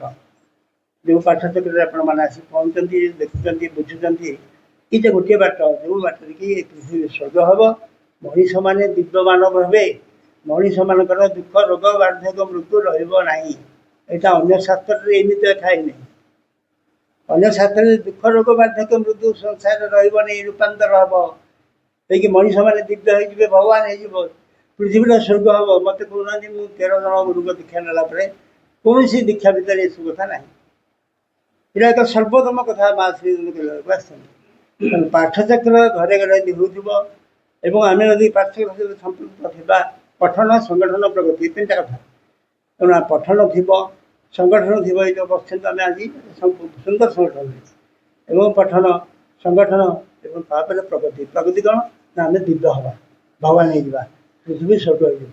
ଆମେ ଭଗବାନ ହେବା, ପୃଥିବୀ ସ୍ୱର୍ଗ ହେବ, ଏଇ କଥାର ଆଉ କେଉଁ ଦର୍ଶନ ଅଛି? ମୁଁ 13 ଜଣ ଗୁରୁଙ୍କ ଦୀକ୍ଷା ନେଲି, ସେଇ 12 ଜଣ କେହି କହିନାହାନ୍ତି ଯେ ପ୍ରକୃତରେ ତୁ ଭଗବାନ ହେବ, ଭଗବାନ ହେଇଯିବ ବୋଲି 12 ଜଣ କେହି କହିନାହାନ୍ତି। କେବଳ ଭଗବାନ ହେଇଯିବ ବୋଲିକି ଜଣେ କହୁଛନ୍ତି ମା ଆମେ ସବୁ ଭଗବାନ ହେଇଯିବା, ପୃଥିବୀ ସ୍ୱର୍ଗ ହେଇଯିବ। ଏଇ କାମଟା ଆମେ କରୁଛନ୍ତି, ଏଇଟା ସର୍ବୋତ୍ତମ କାମ। ଏ କାମ ଆଉ କାହା ଦ୍ୱାରା ହବନି, ଆଉ କାହା ଦ୍ୱାରା ହବନି। କେବଳ ପୂର୍ଣ୍ଣାଙ୍ଗ ଯୋଗୀ ଯେଉଁମାନେ ମା ଜାଣିଛନ୍ତି ସେଇମାନଙ୍କ ଦ୍ୱାରା ଏଇଟା ସମ୍ଭବ। ସତ କଥା ବାପା ଭାଇମାନେ, ଆମେ କ'ଣ ଚାହୁଁନାହାନ୍ତି ଆମ ଘରଟା ଦିବ୍ୟ ସ୍ୱର୍ଗ ହେଇଯାଉ, ଆମ ଗାଁ ସ୍ୱର୍ଗ ହେଇଯାଉ, ଆମେ ସମସ୍ତେ ଦିବ୍ୟମାନ ହେଇଯିବା, ଦୁଃଖ ରୋଗ ବାର୍ଦ୍ଧକ୍ୟ ମୃତ୍ୟୁ ଏ ସଂସାରରୁ ରୂପାନ୍ତରିତ ହେଇଯିବ, ଏଇ ସଂସାରଟା ସ୍ୱର୍ଗ ହେବ। ଏ କଥା ଆମେ ମାନୁନାହାନ୍ତି କି, ଜାଣୁନାହାନ୍ତି କି, ଚାହୁଁନାହାନ୍ତି କି? ଯଦି ଚାହୁଁଛନ୍ତି ତାହେଲେ ପାଠ ଚଳିବାର ବାଟ, ଘରେ ପଢ଼ିବା, ପଠନ କରିବା, ପାଠ ଚଳୁ ଆସିବା, ଏବଂ ପଠନ ପାଠ ଚଳ ମାଧ୍ୟମରେ ଆମେ ସଂଗଠନ ହେବ। এই ସଂଗଠନ ପରେ ପ୍ରଗତି ହେବ। ପ୍ରଗତି କେମ ହେବ ନା ଆମେ ସମସ୍ତେ ଦିବ୍ୟ ହେବା, ପୃଥିବୀ ସ୍ୱର୍ଗ ହେବ। ଧନ୍ୟବାଦ। ଭାଇଙ୍କର ବହୁମୂଲ୍ୟ ବକ୍ତବ୍ୟ ଶୁଣିଲା ପରେ ଆଉ ଭାଷା ନାହିଁ କିଛି କହିବା ପାଇଁ। ତଥାପି ଗୋଟିଏ କଥା ଭାଇଙ୍କ କଥାରୁ ଆମେ ନିର୍ଯାସରେ ପାଇଲେ, ଦ divine is everything and in everywhere. Man was created to discover the divine and his mission is to manifest it. ତା ଅର୍ଥ ହେଲା ଭଗବାନ ହେଉଛନ୍ତି ସବୁ କିଛି। ଭଗବାନ ସବୁ ଜାଗାରେ, କୋଉଠି ନାହାନ୍ତି ଭଗବାନ, ଆଉ କୋଉ ରୂପରେ ନାହାନ୍ତି ଭଗବାନ। ଭଗବାନ ସବୁ ରୂପରେ ଅଛନ୍ତି, ସବୁ ଜାଗାରେ ବି ଅଛନ୍ତି। ମଣିଷ ମାନଙ୍କୁ ସୃଷ୍ଟି କରାହେଇଛି ଏଇଥିପାଇଁ, ଏଇ ଭଗବାନକୁ ସେ ଆବିଷ୍କାର କରିବ।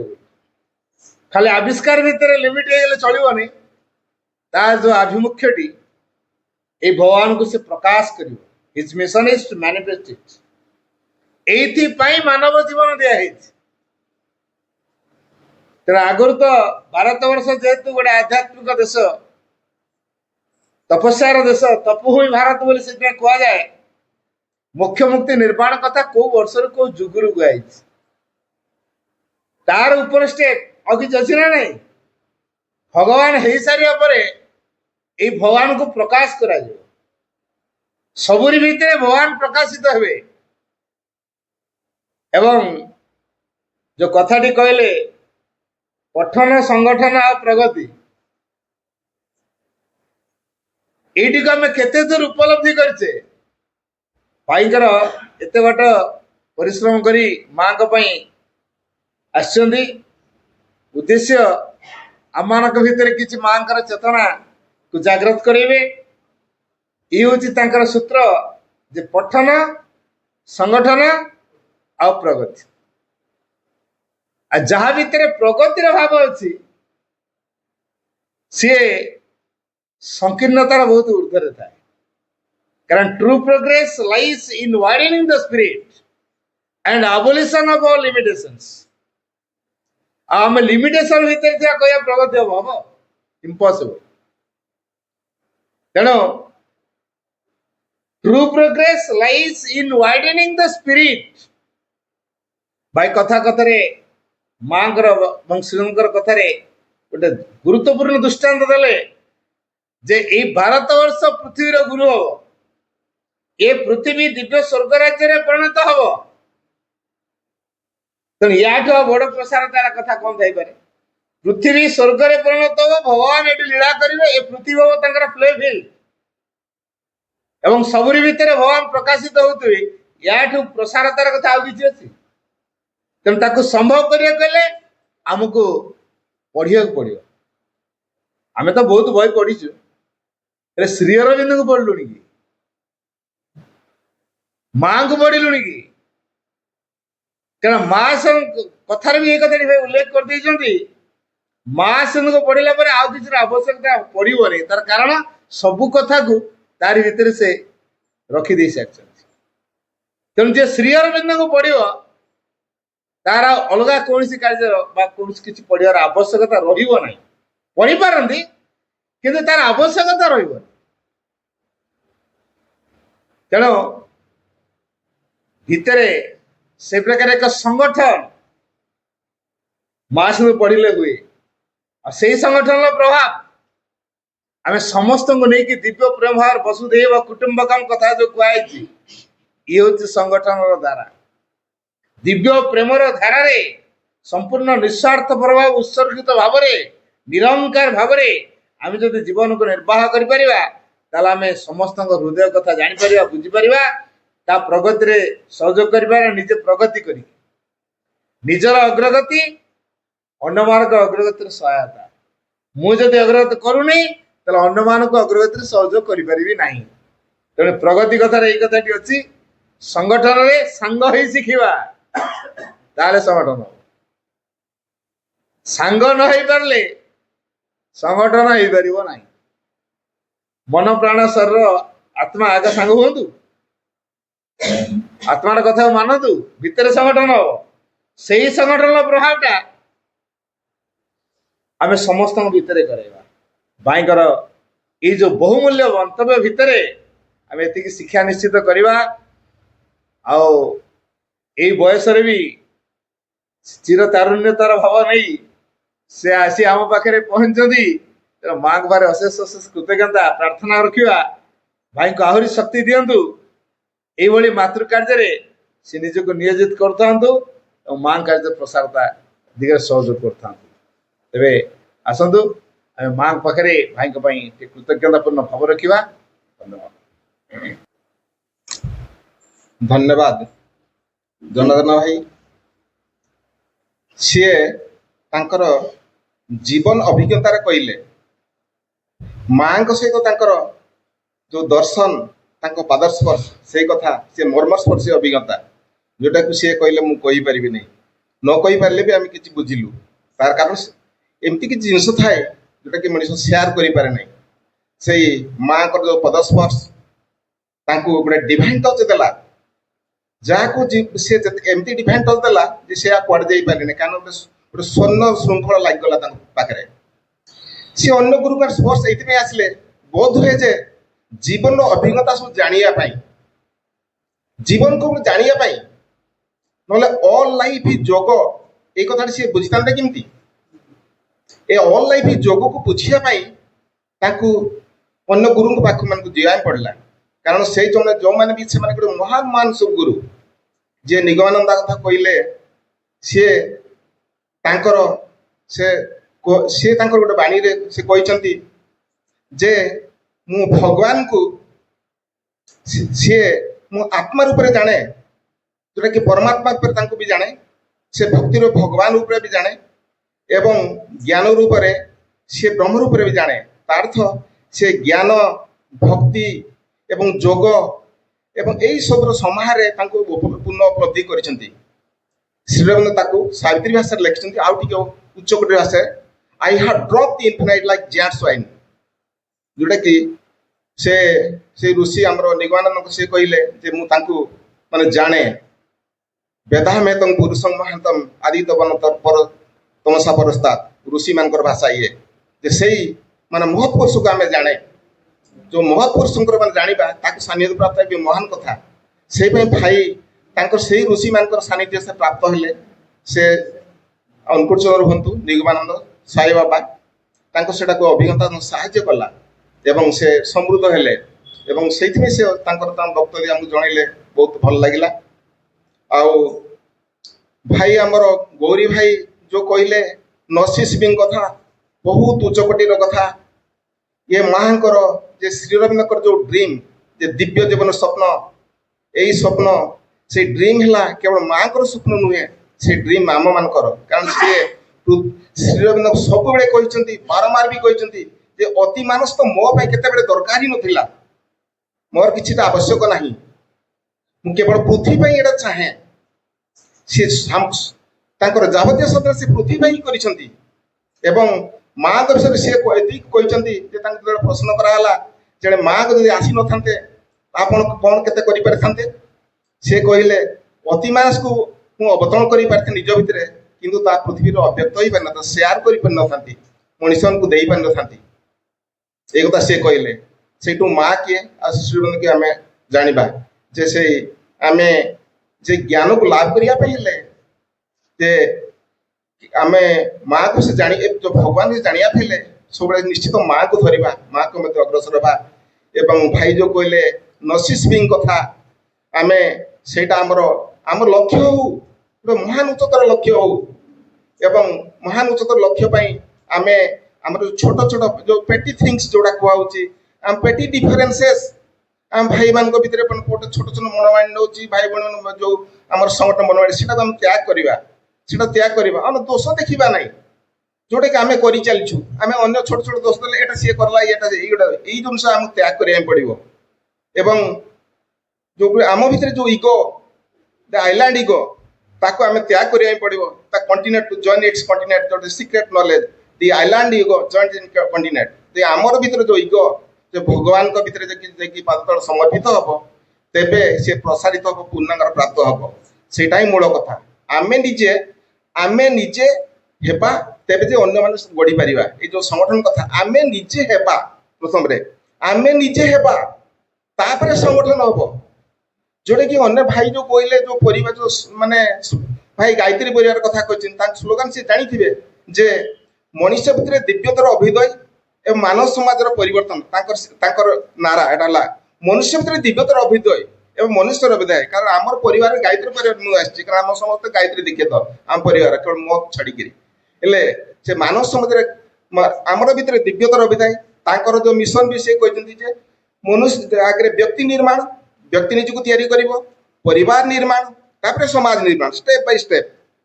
ଆଉ ଏଠି ନୁହେଁ ଯେ ଆମେ କହିବା ବ୍ୟକ୍ତି ନିର୍ମାଣ ସମାଜ ନିର୍ମାଣ, କେବେ ନୁହେଁ। ବ୍ୟକ୍ତି ନିର୍ମାଣ ଏଇ କଥା ତ ଏଠି ଯୋଉଠି ଆମେ ସମ ରାଷ୍ଟ୍ର ଭିତରେ ଭୁଲ ହଉଛି, ତାର କାରଣ ଆମ ଭାଇ ମାନେ ବହୁତ ସିନିୟର ଯୋଉମାନେ ବହୁତ ବି ଅଛନ୍ତି, ସେମାନେ ଆସିଛନ୍ତି ମାଆକୁ ଧରିଛନ୍ତି ବହୁତ ଆଗରୁ, କିନ୍ତୁ ତାଙ୍କ ପୁଅ ଝିଅ ମାନେ ମାଆଙ୍କ ସହିତ କେହି ଲିଙ୍କ ନାହାନ୍ତି, କେବେ ମାତ୍ର ଦେଖା ଦିଅନ୍ତିନି, କୋଉଠି ଦର୍ଶନ ବି କେହି ଆମେ କରୁନା। ଏଇଟା ହିଁ ଆମର ଭୁଲ। ଆମ ସମସ୍ତଙ୍କର ଏଇଟା କଥା କୁହାହଉଛି। ଯଦି ଆମେ ବଦଳିବା, ଏଇଟା ଗାୟତ୍ରୀ ପରିବାର ବି ତାଙ୍କର ନାରା ଯେ ଆମେ ବଦଳିବା, ଯୁଗ ବଦଳିବ। ଆମେ ନିଜକୁ ଚେଞ୍ଜ କରିବା, ତେବେ ଆମେ ଚେଞ୍ଜ କରିପାରିବା। ଆଉ ଗୌରୀ ଭାଇ କୁ କହୁଛି ଯେ ଏବେ ଧନ୍ୟବାଦ ଅର୍ପଣ କରିବେ।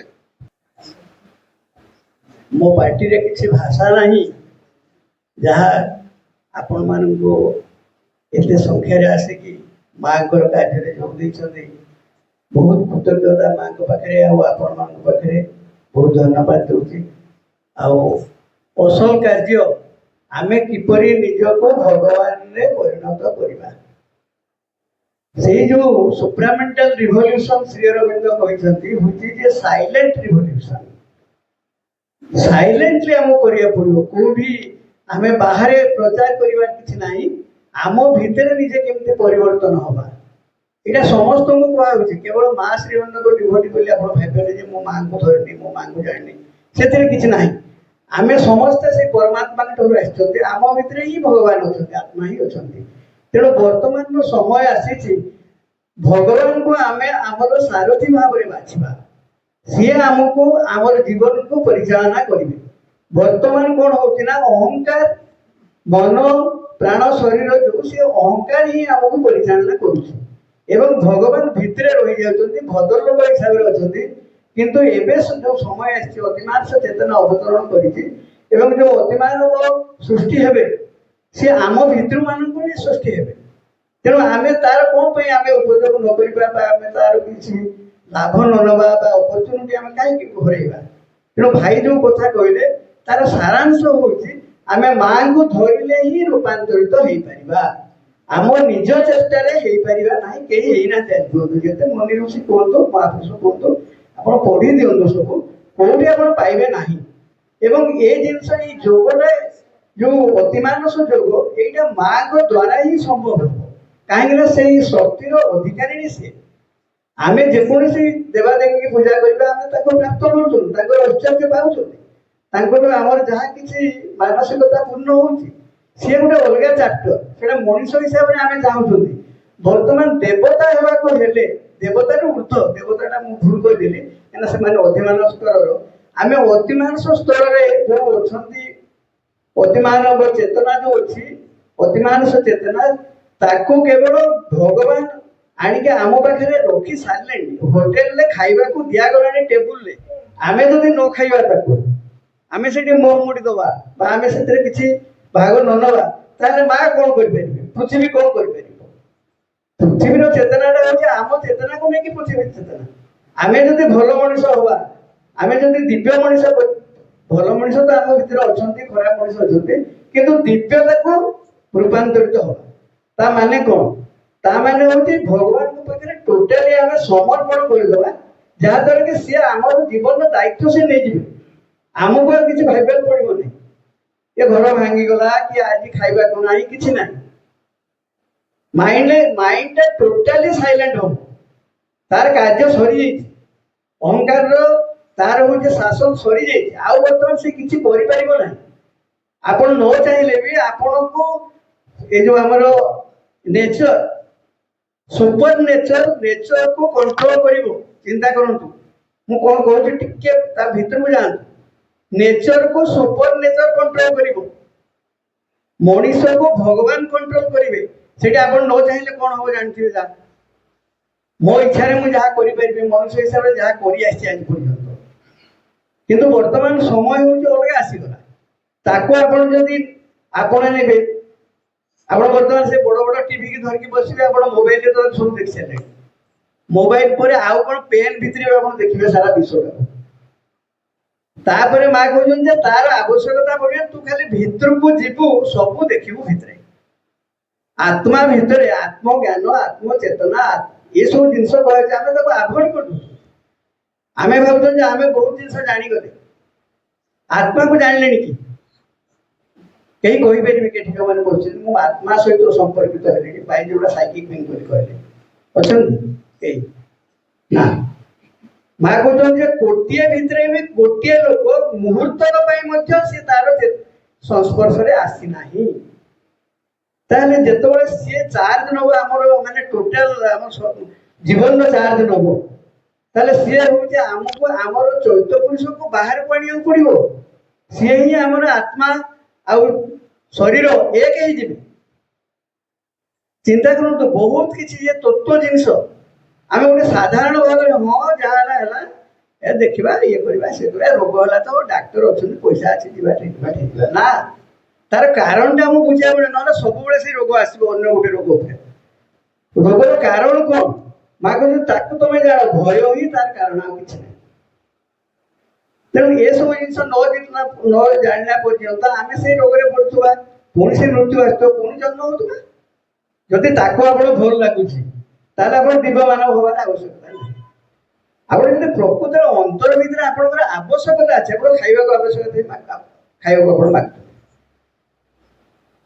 शोष वाला पानी मागुछन सेमति मोर ए प्रकृतिटा बर्तमान मा मते भल लागुनी भगवान मते जो प्रकृति देइछो मनुष्य प्रकृति मते भल लागुनी मते गोटे परिवर्तन दरकार से परिवर्तन आपणकर क्षमता भीतर अछि जोटे कि देव मुहूर्त बोली श्रीअनंत 100 वर्ष तले कहते किंतु आमे तार उपयोग करना तेणु मोर समस्त को अनुरोध जे आमे निज को परिवर्तन करिबा ताहले हमर जो गोष्ठी ए जो एस्पायरिंग कम्युन सेंटर जोटा कि आस्पिरेबल व्यक्ति मान को नहीं से केंद्र प्रतिष्ठित हबो सेठी आमे वर्तमान निज परिवार ऊपर गुरुत्व देबा नहीं वर्तमान भगवान जो आंदोलन हबो विप्लव हबो सेही थिरे समस्त को आमे कहिबा जे भगवान को खोजो आ किछि नै घर छेड़िया दरकार नै भगवान को खोजो से घरे जदि खोजी पार तो भलो कथा जदि न खोज जदि खोजी पार न ताले you come to the centre a centre will take every responsibility तार कोन थाउ न थाउ divine will come and help आपण परीक्षा करके देखंतु आपण सेंटर करके देखंतु भगवान आपण को सहायता करिया को आसुचन ना आपणकर जहा आवश्यकता आपणकर जेतिकी अछि पांठी तारी भितर आपण मैनेज करि परिबे आपण सब जिंस मैनेज करी समस्त मध्ये भल पाइबे काना हमर जहा अछि आपण तो सेटा हमर बोली बैंक रे जहा सेटा हमर बोली भाबुछन ना सेटा होची विश्वर शक्ति अर्थटा को मा वर्णना करछन चतुर्थ चैप्टर रे अर्थटा होची विश्वगत शक्ति जेंति पवन पानी निया आपण आकाश पृथ्वी तापर समस्त अधिकार अछि आपण जते पवन नै परिबे जते पानी पी परिबे टंकाटा बळ काई कमी जीवो टंकाटा होची कोन हेछि ना समाने अन्य मानकर माने धनी माने से माने बा असुर माने कहियो पड़िबो से माने तांकर निजर प्रतिपत्ति हिसाब रे ताको रखि जंती ताको व्यवहार करनांती से माने तेनो सेही जिंस आउ 2070 बळ को से रहिबो नै से सर्वजनीन होई जीवो आपनकर जहा प्रॉपर्टी डिक्लेयर हो सेटा आपनकर नुह बोली तापर आपण कोन करिवे वर्तमान मोदी डिक्लेयर कर देइछन जे बैंक रो आपण 10 लाख टंका रो कैश अधिका उठै परिबे नाही 10 लाख टंका रो अधिका जमा कर परिबे नाही ट्रांसफर कर परिबे कोठी पड़े जाउछे कैश आड के आपण मन इच्छा खर्च कर परिबे नाही तेणु या पर डिक्लेयर हे जीवो तेणु भगवान को जिनिस भगवान को दबारे हमर कोन क्षति अछि भगवान जिनिस आमे दबा नाही जबरदस्ती नेबे कोन करियो से मु कहते जे मातृण जगाटा होचे मोर तार नुहे से तो भगवान कर सेटा तमे कोड आसिलो सेठी मु कहते मो जगाटा होची मोर एटा हेला केमति मोर एटा तांकर ओरिजिनल होची it belongs to the divine तो मातृण रे होची भगवान अछंती तो भगवान को की उठेबो का साहस अछि भगवान निजे इच्छा करके से जगह में जाइछन सेठो हमें कहले जे मोर तोर कोटा नहीं दो कोरो देखिबा केमि